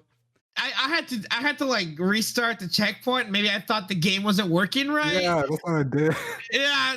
Oh my gosh. No, apparently you're supposed to use your crossbow bolt or something, and then like put the ignifer on it, use that as your light Yeah. source, Yeah. and That's then what you you had to bring the do. cart to you, and then you light it up, and then you chase after it. I'm like, what the heck is this puzzle, bro? The bad thing is, it's like I knew what I had to do because I've seen it, but on the right side, I did not see that white marker on that wooden board. No, Because me it was like neither. so. It's so something like- dark. Yeah, it was so dark, and also usually games like Uncharted, God of War, they have like not just white. They usually have like yellow or like blue and red, like a really easy identifiable marker that you can like notice. This one was Mhm. like It looks like So someone blended in. started to paint Yep. the fence and just gave up halfway. Like, screw it. That's what it looks like. I'm like, yeah, you missed a spot. yeah, it was like that, and also man, I can't believe I delete like there was like way harder stuff that I did on my own, but like certain things like that, it's like I really got stuck for like 10 minutes. So easy fix, just make it more frequent glowing. If you want to, like you have other options in the game, like the cutscenes, the color options, add different color options for the things that glow, Mhm. or how frequently you want them to glow, or if you want to turn them off completely. In my opinion, Or like after option. like playing like literally after playing this year of like accessibility options, I'll admit that I mean Oh, at the start I was like, man, why did he have all these accessibility options? This doesn't make any sense. It's You turn them all off. It's too easy. But then it's like I played a lot of games. I actually use like a couple now. Like during certain games I play, it's like way better. I was like, man, I'm glad they added these. Quality of life. I'm happy they added God mode in. Yeah, I mean, to be honest, like certain things, I guess you just come to appreciate more options. Who knew? Yeah. Yeah, Who who would've would have thought? thought? All right, next. I also want to add something to that now because I think what Mirror's Edge also did something like that for navigation wise too. Yeah, a lot of red where you have Yeah, to go. Yeah, Yeah, that's and it rad. would glow as you get closer to the proximity of it. I like that. That was cool aesthetic. Yeah, that was a good one. But yeah, that's what I'm saying for that next. All right. Yeah, man, what you got? What you got? One thing I did not like, apart from the ending and how it all played out. I think my only genuine complaint was the underappreciation of its characters it's set in the first game and underutilization of them primarily, and how some parts of the game I feel like maybe they kind of stretched out a little too long at some points. Mm-hmm. But I guess that's also a consequence of if you're the type to explore or not. So I guess it's kind of up to the person in question. Because I was the type to explore, but like going off of Nakaso's thing, sometimes when you want to explore, you don't really know where to go. So you kind of just stuck backtracking for like 10 minutes, and you're like, oh, okay. So I guess it's sort of like kind of not. But I know some parts definitely kind of overstayed their welcome, but then some parts move a little too fast. I'm like, okay, like you get used to this new place. Oh no, here come the rats, gotta run now. I'm like, hey, no, let me look, I want to explore. Get on the cart. And the freaking flamethrower. I'm like, what? Where'd the flamethrower come from? Well, okay, but I don't know, it just like the game sometimes kind of just throws things at you, and then like it implies or it assumes that you sort of paid attention to the previous, levels, like introducing an element that would apparently come in handy in this one section. Oh, it's Greek fire. And then like, oh, it's the Greek fire thing. I'm like, okay. It's like, all right, that's cool. You get a flamethrower, but it doesn't do squat. It's like, whatever, man. I don't know. It's just some parts of the game move too fast. Some of the parts of the game move way too slow. Oh, you mean like the beginning section where there was so much emphasis on that Magistar Vodon guy, and then he just dies, and then we don't talk about that at all? He just pieces out in like 3 seconds. I'm like, so what's all that about? Like, I thought he was supposed to be some super good mage. Like important guy. Yeah, and then next thing you know, he's like, oh, all right, see ya. I'm like, what do you mean?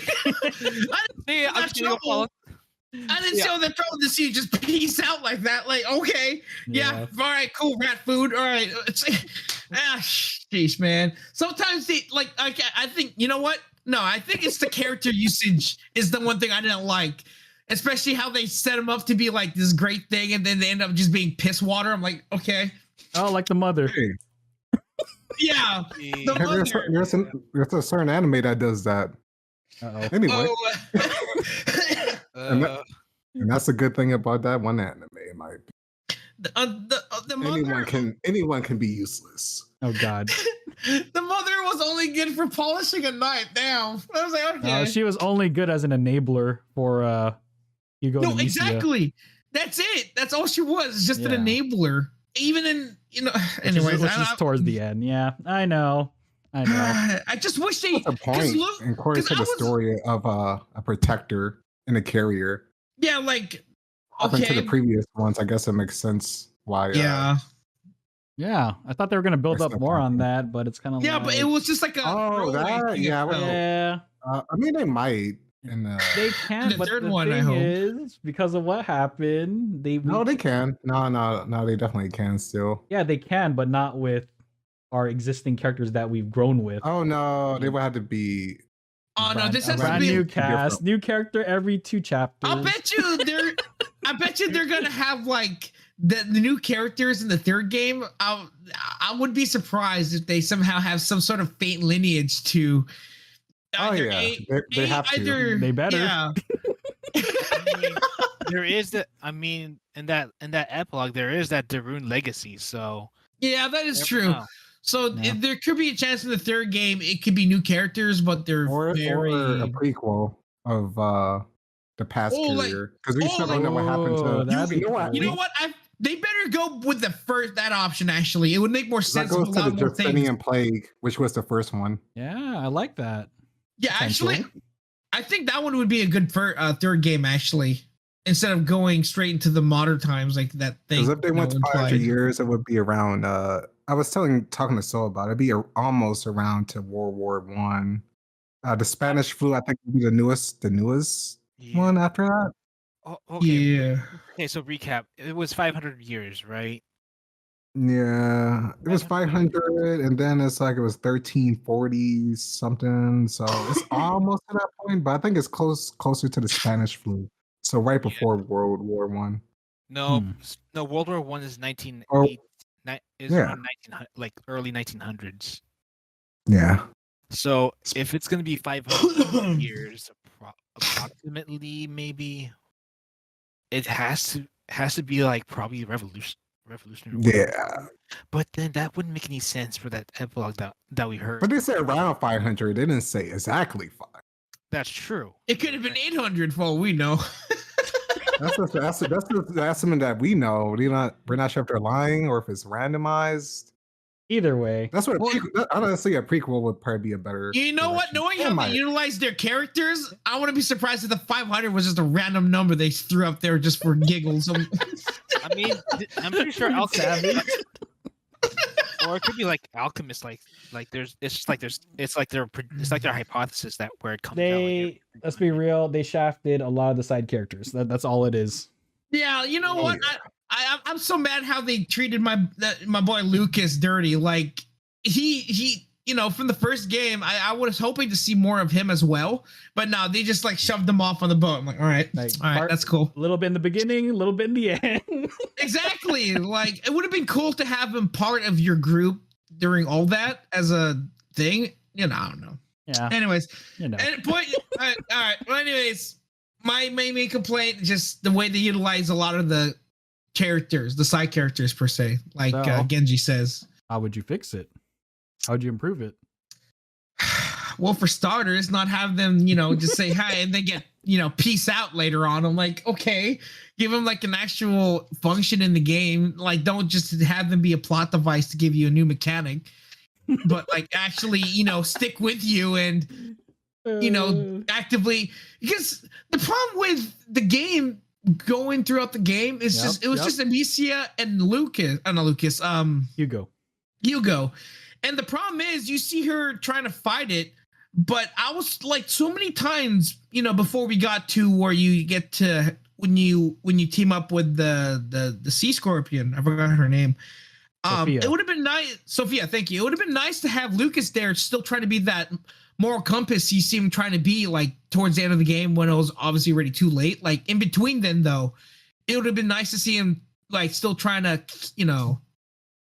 keep her still, somewhat sane instead of her and just Hugo for most of the part. And then, she makes all these decisions where I'm pretty sure Lucas could have admittedly prevented like a lot of those, impulsive decisions Amicia makes that led her to such situations. At least he was there in the end. Yeah, he was there when it mattered, like at the utmost.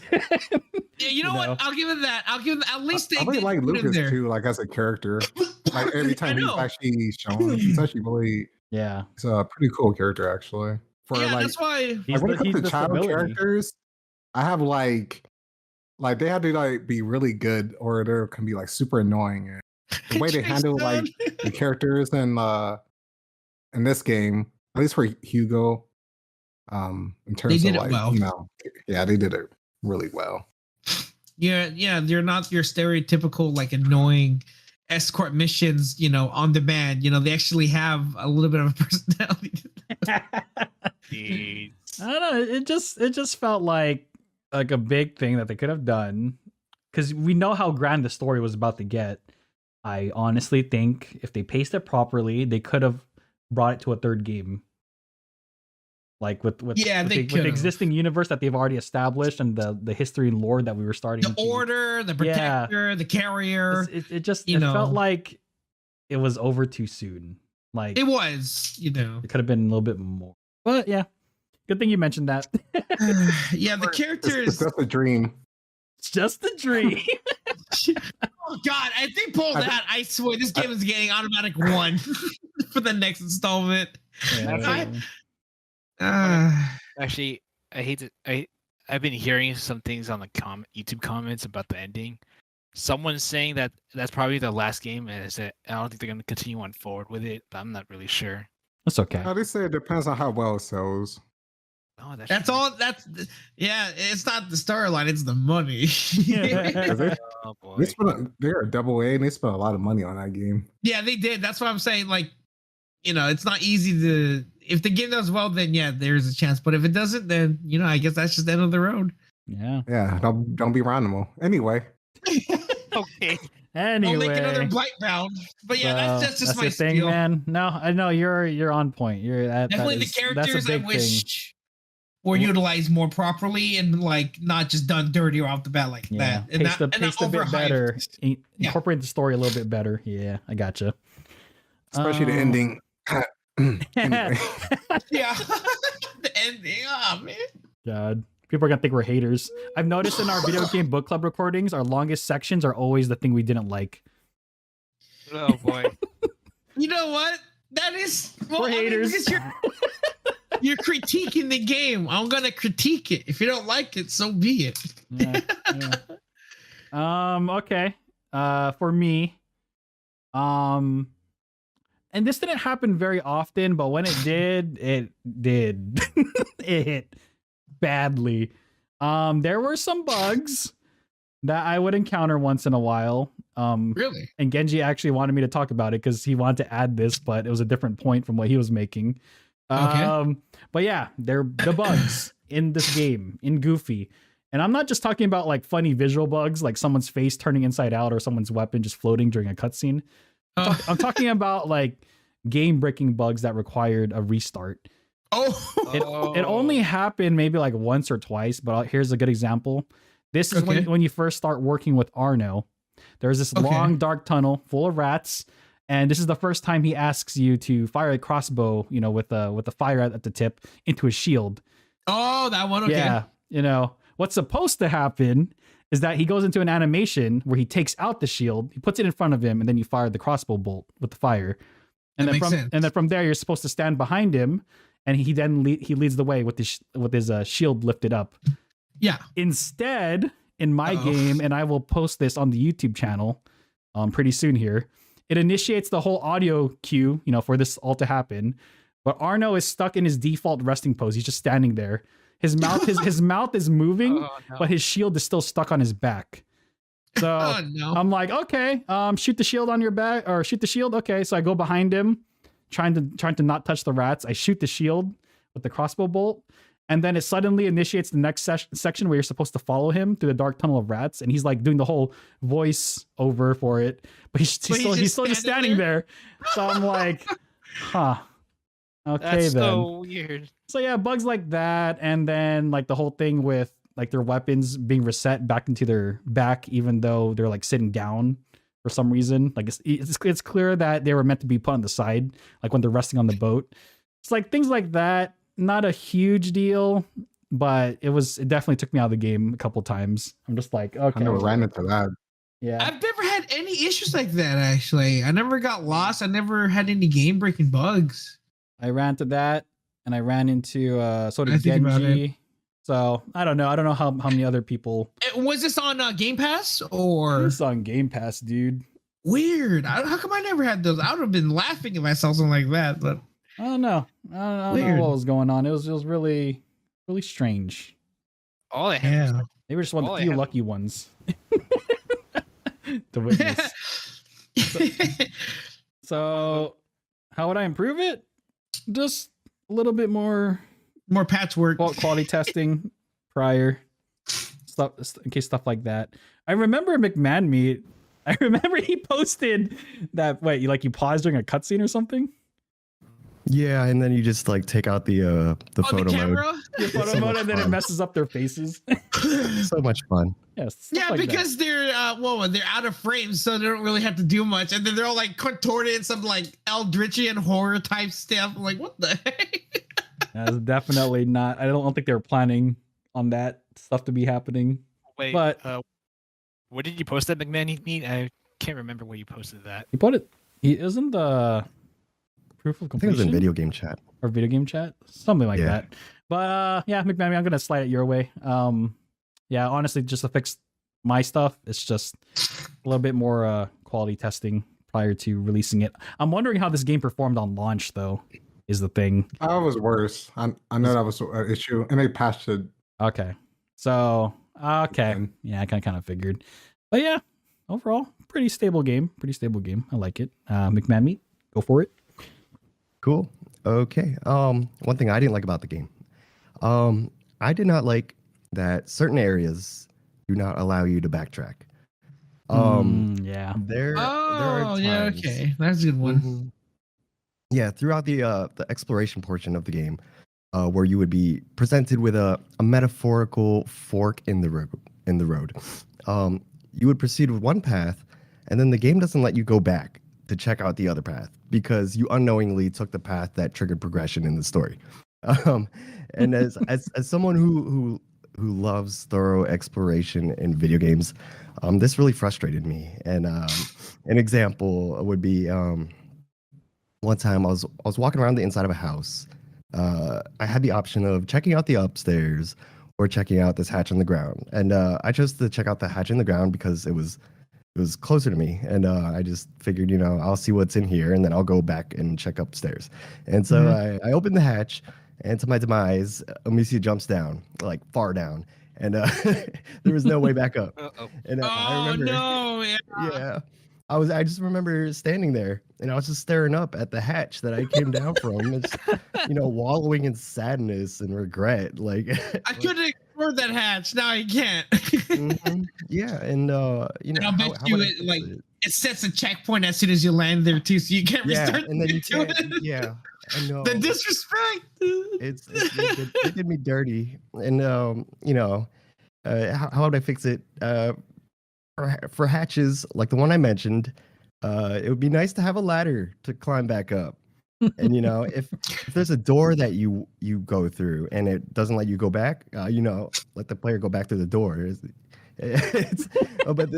Ultimately, I think the fix should just be like if there are multiple routes for exploration, I think the game should always provide a way for the player to return, so that they can finish exploring their options before progressing in the story. And I mean, honestly, there wasn't anything else about this game that I didn't like. That was it. And this was the only thing. Everything else about the game was awesome. Just not being able to explore as thoroughly as I wanted to. It was killing me. But that's about it. Next. There is one thing Yeah, that that could add. it's funny. Actually, no, it's kind of funny. A game that I'm playing right now actually tells you where the main quest I is. know where you're going. It's okay. Go ahead. Yeah, you really know. So, Okay. Man Meat, God of War, the newest one. When you go to a main quest, it has like a marker over that spot, so you know when you activate it, that leads to the main quest. So that will Alright. also be helpful. Yeah, it That has an would be indicator. nice. Or another thing, kudos God of War for doing this, and I'm sure you saw it, Nuxo. They always have 5 autosave slots going off. Yeah. So you can always, like let's say you jump down there, you're like, frick. You Oh, just that's load nice. load the autosave that happened maybe a minute ago.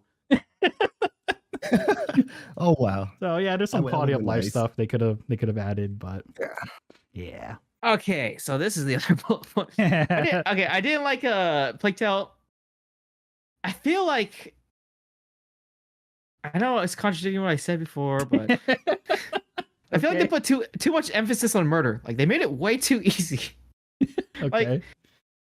I had a solution to this, but like for them, I was like, pick a side, because it was just a back and forth of, hey, let's murder everyone, and then complain about it for the rest of the game, and then murder everyone again, and then complain about murder and living. it's just a back and forth, back and forth. I'm like, pick a side. Are we not gonna murder these guys or no? Like the morals are very off. Like, because when you would murder everybody, everyone's like, stop, don't murder. And then you go through like a stealth mission, you proceed to murder people. Well, that and then again, you also have you also have Hugo, who just like, let's just keep murdering them. yeah. They like, heard let's keep us. murdering, yeah. I think, And then I think Amicia is kind of like, she does it, but she They're like- doesn't want her yeah. younger brother to have to do it. Yeah. Oh yeah. I mean, they're kind of like bipolar about it. Yeah. Okay. No, kill everyone, and then no, I kill everyone. So like, I was thinking like, I wish they had like a. Remember the game Infamous? Oh, you mean like some type of morality system? Like yeah. Okay. Like the meter, like or the story thing is that's like a whole section of work. Like I'll be honest, I know it's like a huge thing but they would have to add like a different type of story to change. Yeah, like multiple endings and stuff because of it. Yeah. Like I was saying they should add like a meter where the story would change or like your abilities would change with the amount of killing. I mean, granted, they give that like the bar upgrade for what you do, but I feel like it's not enough from what the choices you have for a stealth game, especially this one where you can go both sides of the game and still complete it the same, where you can go super stealth, complete the game, or you can go super aggressive and then complete the game. Okay. I feel like those should be split up into like its own unique path in the game. Yeah. Like, all right, even just like a good ending, bad ending. Yeah, actually, Like- you're right. Because I remember in the very beginning of this game when, prior to Amicia going into that rage mode, Yeah. and that they really, I don't know what it was, but during that moment, I honestly thought and I honestly believed that depending on how much you kill, it would actually affect Amicia. Yeah. Right? Okay. So it's just the like same thing. I know what you're talking about. That's why, like, afterwards, after she does that killing spree, I thought that you had to intentionally not kill anything or be careful who you pick for your targets. Yeah. So yeah, actually I can see that, because I think the mission after she goes crazy, I think Lucas tells her to not use the sling, and then you're forced to not use it. I think you're right. I think that would have been a good segue to kind of like start going to the moral compass, like chapter 3 or 4. Yeah. And decide on your play style. And there's only the one mission where you couldn't kill anything. Yeah. So kind of just like, okay, I'm just gonna. I don't remember how to stealth, but I'm just gonna go through this real quick and then go back to killing everything. So you're thinking a good that would have been a good direction then, just Just morality system implementing into it. Yeah, because I don't remember if did Infamous have a story change when you go evil? Yeah, they did. They did. Okay. Yeah, no, Yeah, something like that. one of the cool things about that game. And Like, not your even powers are Amicia. different. Your powers are different. Yeah. Because not even Amicia. I don't even think.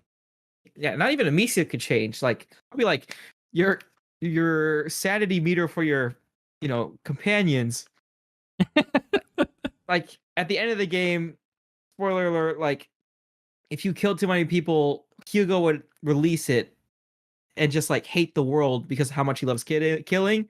Mm-hmm. But then you knock people out or stealth, and then Hugo would have like more of a heart, so he would not get taken by the macula or something. That would have been cool. Like at the very end, like the for obvious reasons, the ending would be the same. You still have to end up killing him, but his perception of the situation and how like he's angry when he goes out. dies, Yeah, or he's like happy when he dies, like a good or bad ending. Yeah, I think that would have been great. Actually, that would have been an awesome idea. Yeah, something like that. Yeah. What is your final verdict and final rating from 0 to 10 using a 0.5 scale? Bring it home, Genji. Hear what you got. I'm gonna give the game an 8 out of 10. I Okay. think they've done some amazing things with this game. I think it's definitely a step up and improvement from the first game. There are a few issues that need to be addressed. Some of the major bugs, some of the ways that they handle characterization, all that sort of thing. But ultimately, I don't think it really gets in the way of an experience where, as someone who's not a huge stealth game fan, could jump into it and go, I had a really enjoyable experience with it. I'm looking forward to, if they do another game, seeing what they do next or following along to see what other stuff this studio has sort of in store. I think they're quite a talented studio. I think given some more practice and some more experience, I think they could be a real contender for a really good studio. And while you might not argue the games are AAA, based upon certain things, I think that ultimately they are a very good studio and they've got a good future ahead of themselves. Yeah, they're apparently, and I'm glad for them. They were actually nominated for the Game of the Year as well. I don't know. Of course, the Game of the Year awards hasn't happened yet, so I don't know if they won. But it's just cool seeing like an indie studio and like watching their journey and get to that point where, you know, their name and their game is as big as something like God of War or Elden Ring. So it's just cool just seeing, you know, where they came from. Because yeah, this game, like you're saying, is I'm just impressed visually too. Like you wouldn't think that it's made by an indie studio. No, there are some times that the game looks really gorgeous, but there are also times when texture-wise and that It gets buggy, right? yeah, I think I was sharing some screenshots of when I first started playing the game with yourself and Nakutso, and just some of the texture work on some of the stuff. I'm just like, it's just not great. But when the textures need to be good, they can do an amazing job, and there are some really nice looking parts. Yeah, because you said you So- played it on Xbox Series X. but you used the Game Pass, Yeah. right? I did, yeah. Yeah. There were some issues, some major bugs Yeah, near the end of the game, like to the point where I had to quit the game, And close off restart. the Xbox entirely, Mhm. and restart the system because it was like one of the last chapters. And yeah, the bugs, it was so buggy. But Mhm. apart from that, for the most part, it was a pretty smooth experience. So ultimately, I think given a little bit more time in that, but there's going to be issues with all games and that, and it didn't make me lose any progress really. No, So hence why I yeah. feel quite comfortable giving it an 8. Okay, so I'm pretty sure everyone talks about the whole issues, like the whole characters not being used and all, but it kind of somewhat makes up for the story between Hugo and Amicia. Graphics were also good. The music was good, and there's so many things I want to talk about. And now's the And- time, man. You spell it right here, The- right now. It all leads up to that final moment when you're about to save Hugo. In the end, it's just nope. You end his misery. I'm just like Man.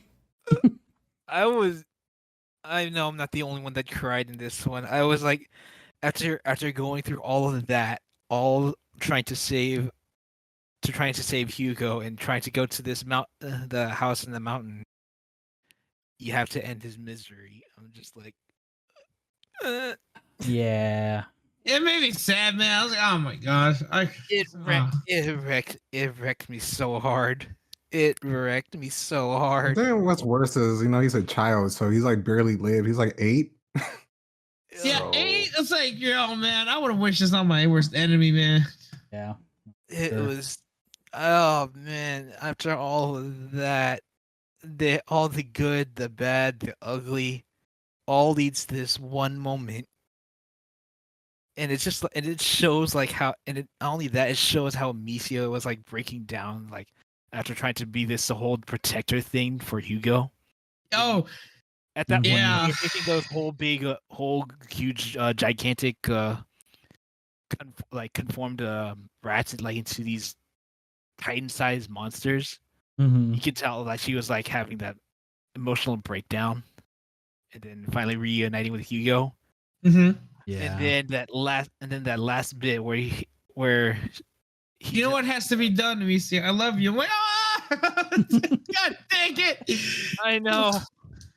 And Oh my it's lord. bad because throughout the game too, she's like making promises, as they're revealing what happened to the original protector and carrier. Yeah. She's Like, like, you already it's know it is. she's like, Foreshadowing. I know It is I will, not a I'll happy never ending. this will never happen to you. I promise, I swear on my life. Oh, And just for it to yikes. come short at the end. It's It rough. was sad. It was Not gonna lie, I'm surprised that she did that.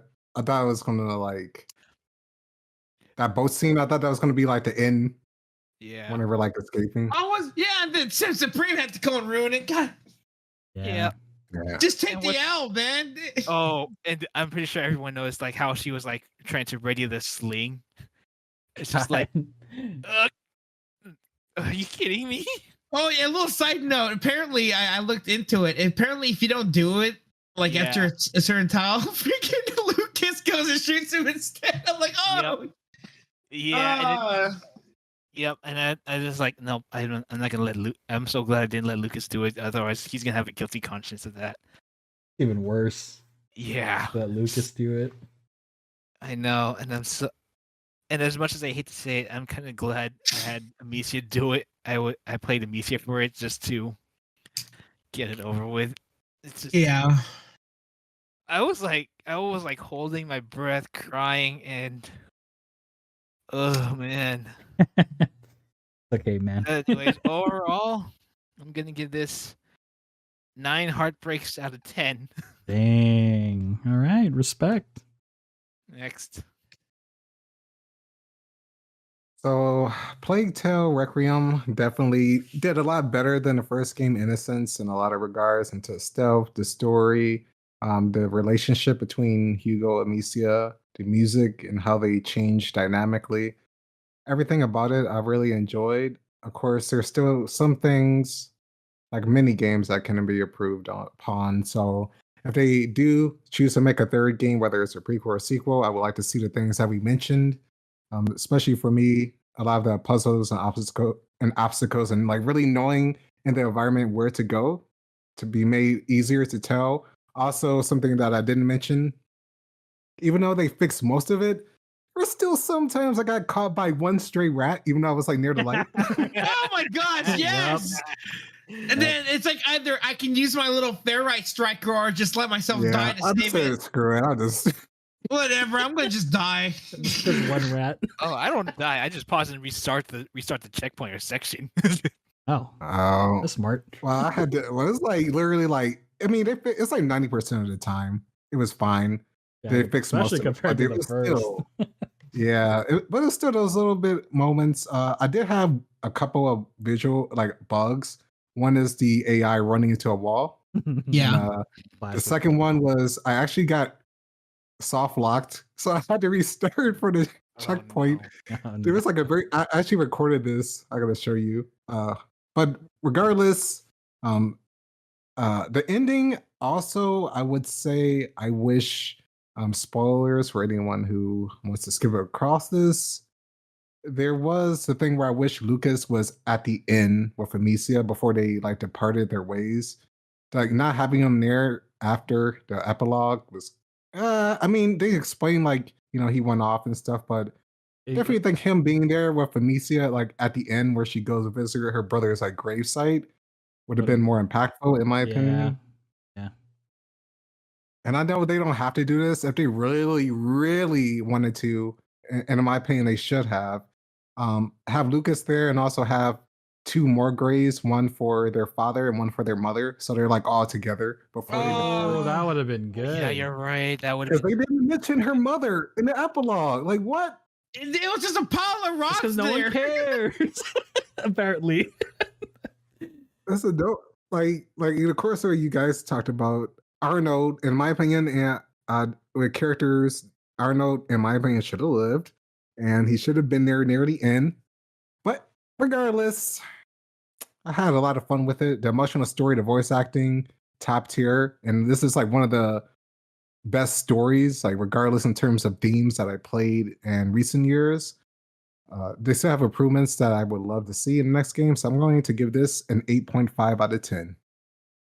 Next. right. Oh my gosh. Even though I didn't like, the fact they didn't use all the characters from the first one if it, to the best as they could. What they did give you though in place of that, it's amazing, it takes you on this journey and you already know in the back of your mind, considering how they explain how this curse is, like how there's no cure that they know of, and it's essentially a terminal thing. It's like you already know in the back of your mind it's not going to end well. So someone's gonna have to die. So in this case, you already knew there's a chance Hugo ain't gonna make it out of this, and you try to hope that maybe this could be a change as you're trying to find the clues and all that. But as you find the eventual fates of the original, protector and the cursed child, it's just you already have a feeling back in your mind that it ain't gonna happen any happy ending here, and sure enough, that's what happened. But considering the ending, like I said, I'll admit I cried, when he got to that final dialogue between you and Hugo, that little spiel, like, it has to be done, and, I love you, and then you turn around and he's not there anymore. I'm like, no, stop. and then you have to keep walking forward, and then you see the tree. Oh my gosh. It's just like that was crazy. Oh boy. Yeah, I looked online to see, like, did I get a bad ending? Because it feels like the game, like, hints like maybe that's actually the ending. The only difference is, like you say, who actually does him in the end. But the whole story was just amazing, though, between those two. Even if the mother and Lucas and others weren't as well utilized, I think the main focus was those two, and just that alone, and the story, like, how it has its happy moments, and, like, you would laugh at some of the things Hugo does, or, like, enjoy all the shenanigans they do in the downtime. And then, I really did enjoy the story, though, for what it is. Even though I am complaining about the character utilization, I really did enjoy the story that it did have, and, like, the moments that it portrayed. And the gameplay was, well polished for what it was compared to the first one. And, the whole time I honestly sometimes would lose track of time. I'll play one more chapter and I look at the time, it's almost 12. Then I have, like, work the next day. I'm like, oh crap. So, it is a fantastic game, though, for what they accomplished and with the characters and the story. Like, I rarely ever cry in a game, and admit it. So, the fact that, it did that, it speaks volumes to how well the game was well acted, and, like, hearing the, like, like you said, that the voices were so well done. It's just, it was an amazing experience for sure. And I'm happy I actually managed to play this game for sure. So with that, I'm gonna give this game a 9. All right. Awesome. Yeah. Very cool. I think that's the highest score, maybe first or second highest I give any game. No, in terms of a score. Pretty sure it's your set. Might be. You've given a couple 9s. You've given 9.5. Remember Doom. Okay. Doom. Don't forget Doom. Oh yeah, Doom. I gave Doom a 9.5 for sure. Oh man. Okay. Well, this entire game, it really is just an emotional roller coaster. Setting's dark, decrepit, dirty, it's freaking depressing. The game just shows how effed up the world can be, and you know what? I absolutely love the game for it. Great stuff. Man, in all honesty, though, the journey was it was emotionally exhausting, and the story focusing on Amicia and Hugo, it just absolutely carried it for me, just like with Tailman and with many others here. Their dynamic and the lengths that, like, Amicia was willing to go for her little brother, it's like wow, like this is the definition of, like, true sibling love. Really, there is no washer or dryer required, if you know what I mean. But yeah, the visuals themselves, hella impressive, better than most AAA games today. Is very stable, and even as dark as the game's themes got, I'm also glad that we got to see a lot more vibrant colors this time around, like in the art direction, like the island of Lacuna, all the different floral patterns and all, like, the different colors, that festival for the Child of Ember. It was gorgeous. And I am so glad that they added that in addition to the whole boat scene, just, like, giving us, the players, a moment to breathe. And you think it's all going to be just fine, and then they rip it away from you. Yeah. I mean, we know that the crap's about to hit the fan soon at some point, but still, it was nice. There was a little resting period there. Yeah.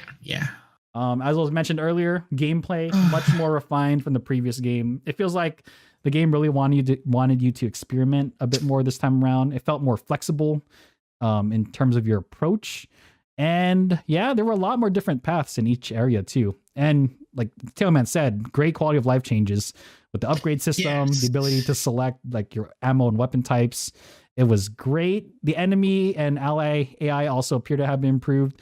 The like what Nakazo was saying, it was a little bit of a miss here and there, but overall the AI rat pathing technology, the AI rat director, whatever it is. Director. Yeah, there weren't as many like weird bugs and glitches, like, you know. No, actually there wasn't. No. Yeah, it was definitely much more cleaner this time around. You didn't feel the rats inside you as much. So yeah, But great music, tension, anxiety, awesome. And of course, this is probably going to stick with everyone. The build up to that ending, just it's something. Bruh. It's soul crushing. It crushed my soul for sure. Dang. It's the way, especially like the last thing that you do in the game is like one of the first things that you do in the game, which you really want to get to, is like the way Amicia just reluctantly and slowly loads that last rock into her sling. It's just God. I got teary eyed. That's something that's gonna stick with you. Bro, I was already crying at If that you think point. about it, we all had to do the same thing too. It's just that's what freaking I hate this. I hate it, but it's like it's also good. It's good. It's great in the pressing. This, I have flashbacks to Project Wingman now. We're talking about it. It was messed up. It was effed up, but it was great. But it was sad. It makes sense in the context of the story because, you know. Yeah. So Plague Tale, Requiem, fantastic game, despite the, you know, bugs and glitches I encountered. In addition to some of the few side character problems, such as the mom and Arno, his ending portion. You know, I definitely recommend this game. Especially if you enjoy Plague Tale Innocence. With that said, I'm going to give Plague Tale Requiem a solid 8.5 out of 10. So it really made you feel like a rat. It really made me feel like a rat who regretted all of our final decisions in the end. Jeez. But yeah, enough of that. What you got, McMahon? Wrap it up. What you got? Man. Start crying for like 5 minutes. Right? I feel like I don't know. I wasn't all too phased by the ending.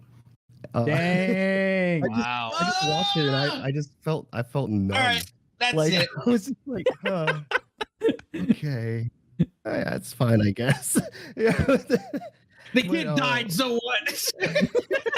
Wow. Well, now I guess I can just move on and do Amicia things. But that was the mindset at the time. He's like, and then that's what you get for getting the stars, kid. Sucks to suck. Sounds like a skill issue. Yeah. I was like, well, that sucks, but I guess, I just gotta move on. All right. Anywho, Oh my lord. I know you caused almost cataclysmic stuff, but we can just move on. No big deal. Life goes on, right? I mean, honestly, I couldn't help in the back of my head just thinking, like, the world is probably going to be a better place now. But I mean, it sucks, but it's for 500 years. Let's be real. Yeah. Until the next one happens along, and it's like it's all over again. Exactly. But anyway, I really don't have a lot to say for my final verdict. But Plague Tale Requiem, it kept all of the lovely ingredients from the first game, and it added more flavor, and the final product came out to be an exquisite 5-star meal. I mean, everything about the game made it an unforgettable experience. And from the narrative, the characters, the environment, the soundtrack, the gameplay, everything else in between. I mean, what wasn't there to love about the game? And I really don't have much else to say about it, except, I loved everything about it. I loved every moment in it. Overall, I give Plague Tale Requiem a 9 out of 10. Next. So now got a follow-up question for you. Uh-oh. Lay it on me. So what How come you didn't care about? I'm just curious. Why didn't you care about Hugo's death? Okay, so Yeah, because mean, he's the wanna he's the I wanna reason why say, we did the journey, right? exactly. Did you play? Did you play I the wouldn't. first game? Yeah, I played it like a month ago, but Hmm. I wouldn't exactly say that I didn't care. It just was. I don't know. Maybe it's just the way that my mind works. It's like you know, if something bad happens, I try to move on like really fast because I don't like being overwhelmed with negative emotions. It's just something that's stuck with me, and yeah, I don't know. It's just me. It's just me. But I will admit, you know, it was sad, and I did feel sad. It just didn't last very long because I was just kind of forcing that emotion out of me. Okay. You didn't I want get to, you.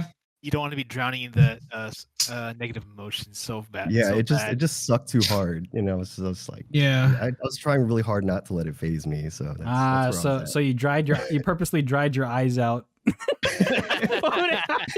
The moment that sling was thrown or that rock was thrown, just like, all right, quick, dry eyes, go.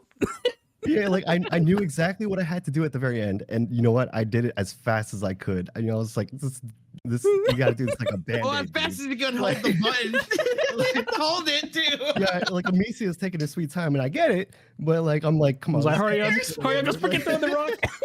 I don't want to be crying about this anymore. Yeah. She's taking her sweet time. Like she has enjoyed. She's savoring this moment. Respect. Okay, I got you. Yeah.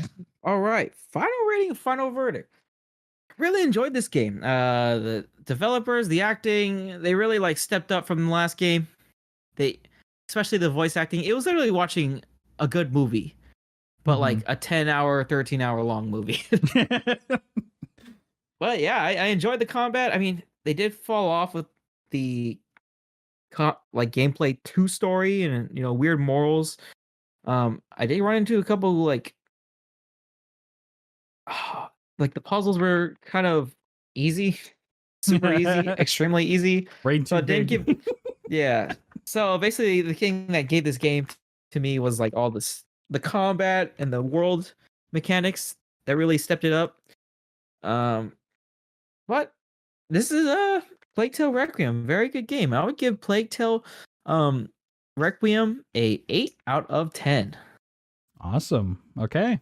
So, with that said, a Plague Tale Requiem gets our final average rating of 85.7% or 60 out of 70. Pretty good. Not bad. Wow, that's Good pretty way to good. end the year, I think. It's pretty good. Yeah. I like it. Anyways, it's time, Genji. You know what time it is? You tell me. Bonus mystery question time, dude. It's bonus mystery question time all the time. Bonus mystery. Submitted by who? Oh, I guess we'll find out. Bonus mystery questions were prepared ahead of time by everyone here, but no one knows who or what will be asking the question. So gonna spin the wheel of mystery. But here's the thing though. Genji's the only person here for the first recording session. So by default, he gets to be the bonus mystery question asker. Congrats, I want that wheel. I want that wheel spun. Oh, you still want to spin the wheel? Spin the wheel and see who All wins. right, got you, man. Okay, Genji. All right, your name has been added. I'm gonna spin the wheel now. Good. Yeah. Okay, I really don't know who it's gonna land on. Let me see. It's landing on. I've got a good question. I hope I win. Oh shoot, dude! Holy crap! Congrats, Genji. You won. So, Genji, Yes. what is it? What's your bonus mystery question? What you got? This builds on from what we were talking about a moment ago, but if you were to create a mythological plague, what would the plague be? What would the plague of animals be? And where would it be set? Okay, mythological plague, animals, Yeah. and where would it like originate? Where would this plague be? Yeah, from. That is a really good question.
I would set so firstly, my animal would be really teeny tiny little fish that live in water. Okay. So what would happen is then that they'd have some horrible disease or whatever, maybe your flesh rots, your body parts fall off or whatever. But the problem with the plague is that there's so many of these fish that they'd swim upstream, they'd swim up your water and that, and they'd just infest all the water. Oh wow. And Okay. because water is something humanity needs, you can't access any of it without, being infested by all the little teeny tiny fish. These fish, are they like? Can they go into like toilets and stuff? Yeah, toilets, up like toilets through pipes, all that kind of stuff. Oh my god, that's really Yeah, good. so- What the frick? Okay, hold up. Wait. Okay, so where's the where did it start from? What's the origin? What's the origin story here? Well, so let's bounce this back to sort of what I was going before. So the 1700s to 1800s, Okay. because of the massive jump in society as we were going along, and for example, in England, the huge crowding and all that of the population, and just other places around the world, and that just the waste and that people create that would fuel the fish, and the fish would be able to feed on, hence increasing their population. Okay. And because we don't have the access, they wouldn't have the access to technology that we have these days. It wouldn't be as easily identifiable. So people would just know they drink water, you die. Wait. How small are these fish? Are we like talking like a microscopic? Like what? How big are we talking about here? Millimeter, an Let's inch? see here. So the smallest fish in the world is an anglerfish. Seriously? How big are the anglerfish? I always thought Yeah. anglerfishes were much larger. Fish in the world. Google. Wow. Okay. So I don't know if this is right, but 0.31 inches think or so. 7.9 millimeters. There we go. So really, really small. That's small. Oh my god. So it's literally like not really a speck, but like the tip of your pointer finger is how big this fish should be. And what would happen is because of being a plague, when you have a huge amount of them, it would create like this black sort of like all this black groups, like clumps of stuff throughout the water, throughout the oceans, all that kind of stuff. So you would just see throughout the oceans and rivers and lakes and all that, just huge black swarms of things. Oh my god. So can we can you even do anything about it? Can you even fight against this thing?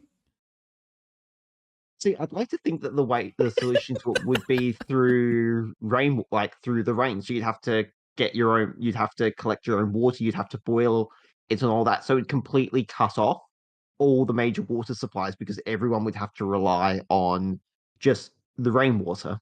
Wow. Well, That sucks. So, yeah. All right. And the plague would be called I don't know, because it's not like the angelfish, so you can't go the plague of the angels. Sure you can. Let's go yeah, sure, the plague of the angels. The plague of the angels. The angel there we fish. go, the angel plague. The angel plague. Brought to you by Genji. 1700s. Officially stamped. It's coming at 2023. Hopefully There not. you go, Plague Tale 4, Revenge of the Angels. There you go. Oh my god. I was thinking about something about the vanishing of Atlantis, but I was thinking something like hams, like the Hams? Ham. You say hams? Hams? Hands? Or hands? like ham, HAM, oh, like smoked ham. like pig, yeah, like pigs, pork, like pigs. Oh, okay, like dogs. pork. All right. Yeah. I'm gonna call it the Swinian flu. Sawidian flu. Wait a second. Isn't that? No, this is different. It's an evolution of a swine flu. Yeah. Okay. And it has to be like some sort of like extremely rare pig that's like probably been caught from like in the ice like from like millennia ago, carrying lots of viruses, and some idiot decides to like think it's like, oh yeah, that's probably a good thing to cook up, and probably like say like small amounts of meat and stuff like that, and just like Okay. but then again, it's like it'll probably like be airborne at first, and it'll go into it.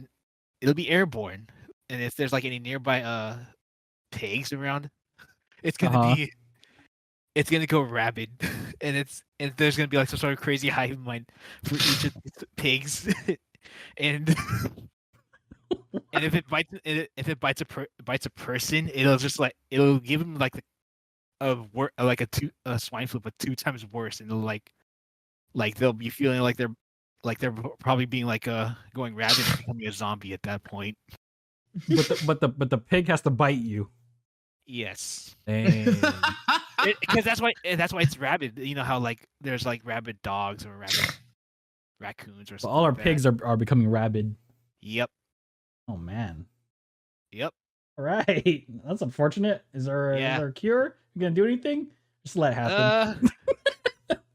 No. Probably either let it happen or try to find the cure immediately. Let it happen. Just let it happen. Right away, brother. You had a good run. Look, listen. You just need to stop eating pork for about probably about a couple of years or so. It'll probably die out. All right. But you said only pork. We're still good. Yeah, Beef and chicken. And keep your don't worry, cows, chickens are fine. Ooh, all right. Fish, That's- fish. What do you mean? They're in the Wait, water. Wait, is there a link between these pigs and the fish? And the pigs Yeah, crap I'm in the pretty sure water, there's and then the fish ate it, and now they're Dang. full of. It's called fish stick flu or something. I don't know. I don't know, man. I'm making this up as I go. I like it. But yeah, just and if you want to keep your pigs safe, just keep them out away from any rabid pigs if you find them. Otherwise, they're going to become part of the hive mind and try to bite you as well. Don't just find a way. Just hope any health organizations will ever find a way to stop this maddening virus. All right. All Good. right. I like Next. it. Well done. I'm actually surprisingly since So mentioned ice, I actually had Antarctica as my starting point. It's kind of weird, so I'm just going to piggyback off of So's variation of his disease. So since he has pigs and he said it's airborne, mine is going to be it can't be to chickens because they can't fly, but you know what can fly? Penguins. Yeah, there we go. Penguin. Gee. So as everyone knows, penguins have the ability to fly. Yep. And They do? especially with yeah. Yeah, we'll show I'll you video later. evidence later. Yeah. Oh, what the heck? Okay, shoot. All right. Yeah, so anyway, since this kind of has spread to the Arctic, so we have penguins now, and they can, this enhances their flying. Also capable of picking up the pigs in order to coordinate attacks. You heard of sharknadoes, but have you ever heard of a pengnado? Oh, you no. haven't. Yeah. Not yet. I just did now. So the cool thing about this is, with this disease, as a carrier of it, you're actually allowed to be flown in the air like a giant penguin death ball, with pigs inside, and then you can like fling the pigs at anything. So it's kind of weird. And then so say you had to get bitten. Guess for the penguins you had to get licked. Yeah, there we go. Or pecked. Or pecked. Pecked. Oh, yeah, sure. They go with licked first. I want to go with licked because it's funnier. Yeah. Well, that's it for me. What? Next. All right. Cool. Licking penguins that Licking fly and they grab the pigs to help spread the disease. I like it. Yeah. Oh my lord. All right, man. What you got? What are you All cooking right. over there? What you cooking All up? right, check it. So this viral infection, it spawned somewhere. I don't know who. It spawned in someone's toilet for all I know. But point is, so what happens is when you come in contact with this disease, right? And I call it fatigue, all right? And it's not what you think. This disease doesn't kill you outright. But what it does, it makes everything in your life, it takes whatever is already inconveniencing you Uh-huh. and then multiplies it tenfold. So if you have a hurt pinky you better hope that pinky ain't gone at the end of this. Or if you have nothing wrong with you, boy, it's gonna give you something wrong with you real soon. Oh my lord. So basically, what it does is it annoys the crap out of you, but it doesn't kill you. Okay. Not outright, but every day it mutates, and so it gets either worse or it just completely just does a 180 and changes what it's doing to you. So if you have like a leg pain, now you have arm pain, or that one leg that fell asleep, it's gonna stay asleep, and you're gonna be feeling nothing but pins and needles for the next few days or something. It just trolls you basically. So that's all it does. It's a disease that has RNG built into it. Pretty much. I call it RNGesus. All right, so you're gonna be screaming for Jesus real soon after you get this, and no one knows how you get it. You can eat, you can eat something that's cooked. You might get it. You might breathe wrong. You might get it. It's just there. Is there a way to breathe right? Tubby. No. Bro, you might just exist and you might get it, all right? Point is, it takes no prisoners. It has no favorites. It's just it just happens. Oh, no. Just happens. And the only way to cure it, really, is just to ride it out. But that's the problem. Since it's RNG, it can go away in a day. It might go away after you peace out. I don't know. Oh, my God. Oh, boy. This is the... Tubby, Nakaso, this would not be the 50-50 we would not pull for. I'm letting you know right now. Am I going to get pins and needles in that one pinky, or am I going to go full on blindness? Let's see. I'm loving this. I love these odds. Oh, boy. Like I said, it doesn't kill you. It annoys you outright. So you do what you will with that info. Oh, God. Okay. Well, Oh, leg surgery, amputated? It's back. it's just back? You mean that the body part that you amputated just grew back? Yeah, just like that. It's like, oh, I got a leg again. But that leg is going to have something wrong with it. So RNG disease. Okay. I like it. All right. It's just there. I just wrote words here. Oh, no. Okay. Let's see here. I got dust. Okay. Oh, I can work with this. So you got dust. So this disease or this plague is called dust blight in honor of Naxo and I's, our favorite game, Blightbound, by the company formerly known as Ronimo Games. So it's called dust blight. The origin story of this is like, you look around your room right now. I'm pretty sure you can see dust, right? You see dust somewhere. Anywhere in your room. Yes. How where it first originally started was in video game collection editions. Like the special editions that no one touches at all. Like you spend like $200 on this cool, awesome, amazing box or statue, and they don't even touch it. You leave it in a corner. Yeah, that's where it originated from. Oh, yeah, because like a lot of those special editions have like figures or something unique in it, like that comes with like PVC plastic. And what happens is with this specific plague is if you have dust in your house and you let it build into dust bunnies, and so like little circular dust pieces, what happens is it actually creates and forms the plague in those dust bunnies. Are we gonna have dust bunny NATOs? I wish. That'd be sick. So if the world would be a cleaner place. Yeah, if you let these dust bunnies form, these little microscopic insects will go into those dust bunnies and just rapidly generate very quickly. And what they do is when I say rapidly generate, I mean they rapidly multiply, as in they're interbreeding with each other. And, oh no! And when they're interbreeding, they're having so much fun. It releases toxins into that living space. And if you inhale it, it just completely destroys your lungs and your entire breathing system, punctures holes in your lungs. So that is dust blight. Basically, the way to fight it is, you just clean around your room once in a while. Get a vacuum, clean it up a little bit. Just make sure no dust bunnies ever form, and you'll be a-okay. Are you Yeah. okay if a small one forms? Or No, is it too late? it's too late.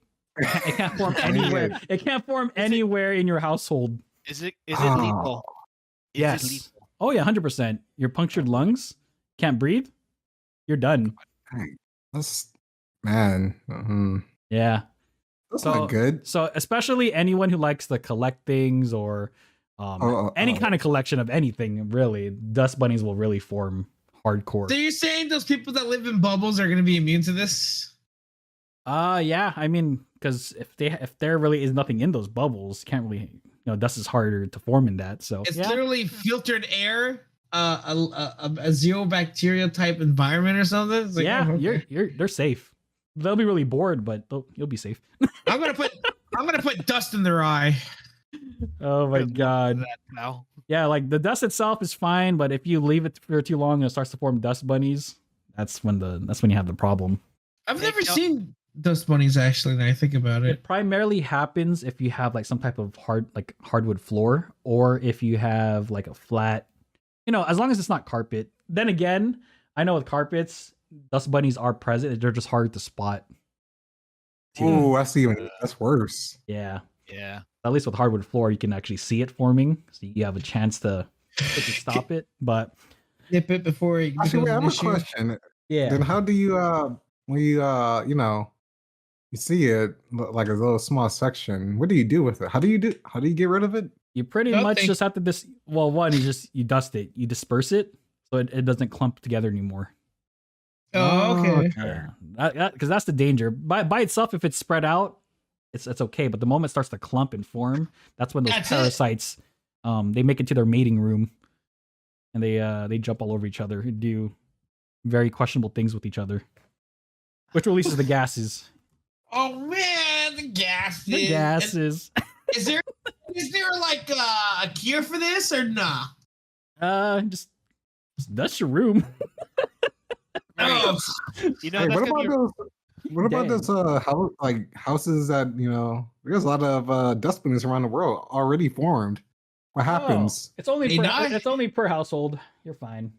Oh, so Yeah. should it not go outside? No. They like it indoors. Yeah. Oh wait, so they're not what if you- voyeuristic. what if you're outside? Can you just live outside then, and you'll be fine? Oh yeah. If you stay outside, you'll be Oh. okay. Yeah. All right. Oh, cool. Yeah. There's a counter to it. It's okay. It's not that bad. I'm gonna put all the dust bunnies in one box and then let some chaos supreme reign. Oh yeah. modify it to become airborne out and go outside. Yeah. You see that one guy you don't like? Here, have some dust bunnies full. Oh, dust blight. Dust blight. developed by. Okay, I'm just kidding. I'll stop. That's mean. Okay. Anyways, McMahon meat. What you got? What you got cooking over there? Okay. So this plague, it doesn't have a name, primarily because I couldn't come up with one. that Untitled plague. quick. So Untitled Started- game. in the year of 1974, in the Whoa. state of Dang. Nevada, Jeez. Whoa. That bad. Why where- 1974? What happened over there? He's going into it. He's going into it. because Get ready. technology wasn't as sophisticated, so it makes more sense towards the I guess the story behind it. But at any rate, there are archaeologists or whatever uncovering meteor fragments from a recent meteor strike on Earth. All right. But All right. little did these archaeologists know, these no. fragments of meteor, they were infested with an amoeba that acts as a parasite that would use the archaeologists as its host. And so on one fateful day, decontamination protocols weren't followed properly after uncovering some of the fragments. So one of the amoebas had made a host out of one of the archaeologists, and thus the plague begins. So the way it works, the infected archaeologist would return to work like maybe just like a few years later, and just another normal day, Mhm. and out of nowhere, he bursts into flames. A fire. All right. Was not fire expecting so that hot. turn. All that's left is dust and bones. And And so the way that it works is the amoeba will incubate in its host. And the incubation period could be any length of time. It could be a day, or it could be dozens of years. Doesn't matter. Oh It's wow. All right. And, Okay. RNG. yeah, so like it. at any rate, after the incubation period, the amoeba will reproduce asexually at an alarmingly fast rate inside of the host body. So fast that it generates so much heat in your body and causes the host to burst into flame. Essentially, so if you're infected, you could spontaneously combust at any given moment. You're just a ticking time bomb. And amongst the dust and bones of your corpse is hundreds of thousands of hot amoebas, ready to take on the new host. And I guess that's how it would spread. The wind will just blow it, and then other people will get Oh. infected, This is and then like will just blow up at any time. this is like a combination of Fire Force and like Egyptian curse when unlocking like the pyramid tomb Yeah. or something like this. It's What is horrible, this right? madness? Mhm. But So how would you prevent it? You just follow decontamination protocols properly. Problem. So you're saying Go they get a deserved it? checkup. Go get a checkup.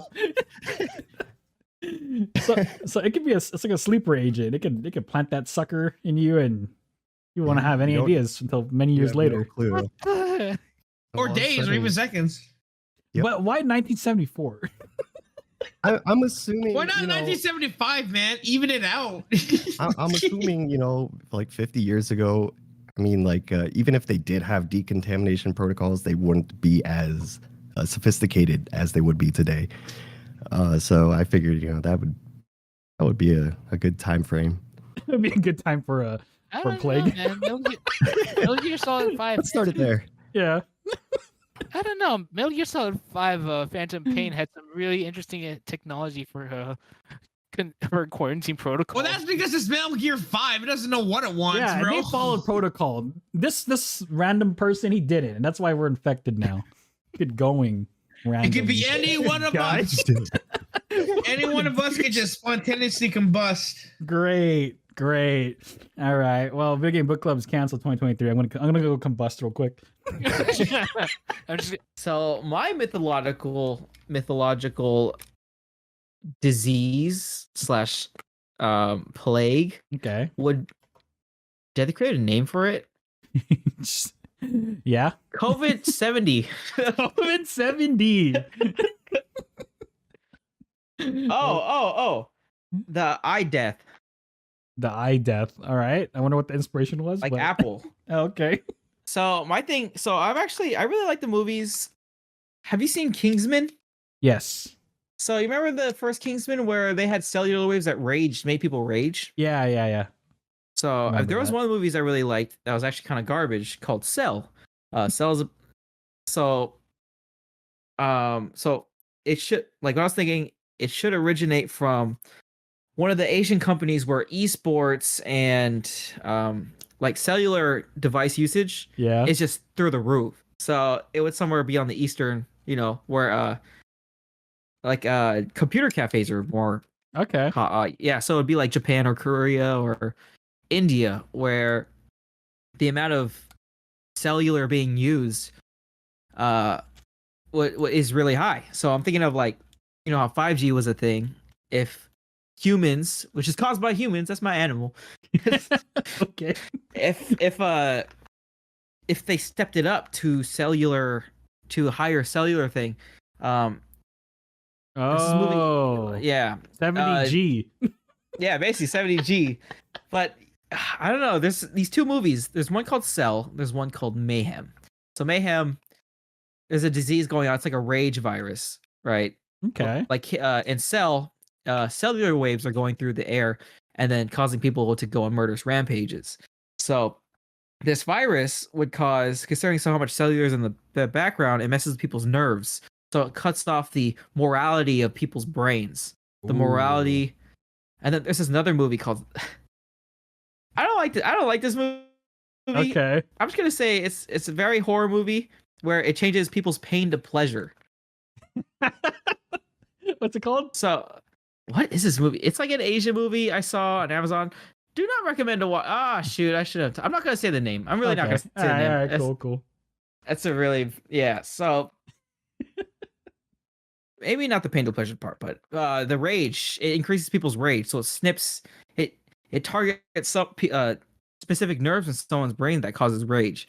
So that would go off, and starting from the Japan, it would be inert until it spreads out to the rest of the world because the new technology is releasing. And the only people who are safe would be the isolated ones who don't have the higher internet. Yeah, basically. So it would, basically stiff people's nerves, and it would be almost impossible unless you bring them to like a workbench, or not workbench, operating table to repair those nerves. Wow. So this would be ultimately like apocalypse, because the amount of technology required to repair someone's nerves would just be like extinct, considering of how fast it would spread and how the more technological countries are getting affected the most. So they'll have the parts or the medical equipment required to fix these people. So the world would just like revert back to, thousands of years back in technology. Oh, I see. Kind of like because we became so technologically advanced. Yeah, it kind of screwed ourselves over. Yeah, basically like that. So what I call this, like COVID-70 or something? I think so. What does that have to do with COVID? Oh, wait a second. Is it because of that one joke where it's like 5G caused COVID? Yeah, that's what I was going at. I was like, you know what? If it were real, like, think of something. Just It's so stupid. I like it. Yeah. So, the frequency of 70G. Yeah, 70G would snip people's nerves, causing no morality and high rage. Because of the stresses of life, it amplifies that stress, takes away good. So how would you in a person combat it? Is there a fix other than the surgery? Other than, well, I would say to combat it, I would say you would require technology to fix it, because of how much people's brains need to get rewired back in. Dang. So I mean, this would be something of the future, right? So we go back to dial-up. Yeah, so most of the world would still have. I mean, this would just be end of the world at this point. This is like Thanos. You kill everybody to save 10. I don't know. Oh my god. Okay, like I can see that. Technically, it saves the world by destroying the world. It destroys it, reverts it back, and then the history of what happened beforehand wouldn't happen again because of the rebuilding of the human race. Dang, it's like the plot of many movies. Yeah, I like it. I know a lot of movies that would like compare what I just said, but no, this is an original idea. It's original. The nerve part was my idea. Well, thank you, Genji, for the bonus mystery question. I am terrified, actually. That'd be awful. That concludes this episode of Video Game Book Club.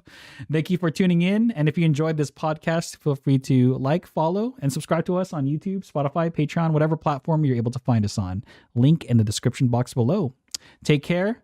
Have a good one. And if you would like to join and play alongside us, just be sure to keep a lookout for our VGBC announcement videos over on YouTube. I try to announce it early prior to us starting games. And yeah, that's what we're going to be doing in 2023 and beyond. With that said, we'll catch you in the next episode of Video Game Book Club. Say goodbye, everyone. Bye, everybody. Bye. See ya. Sayonara. Sayonara, sucker.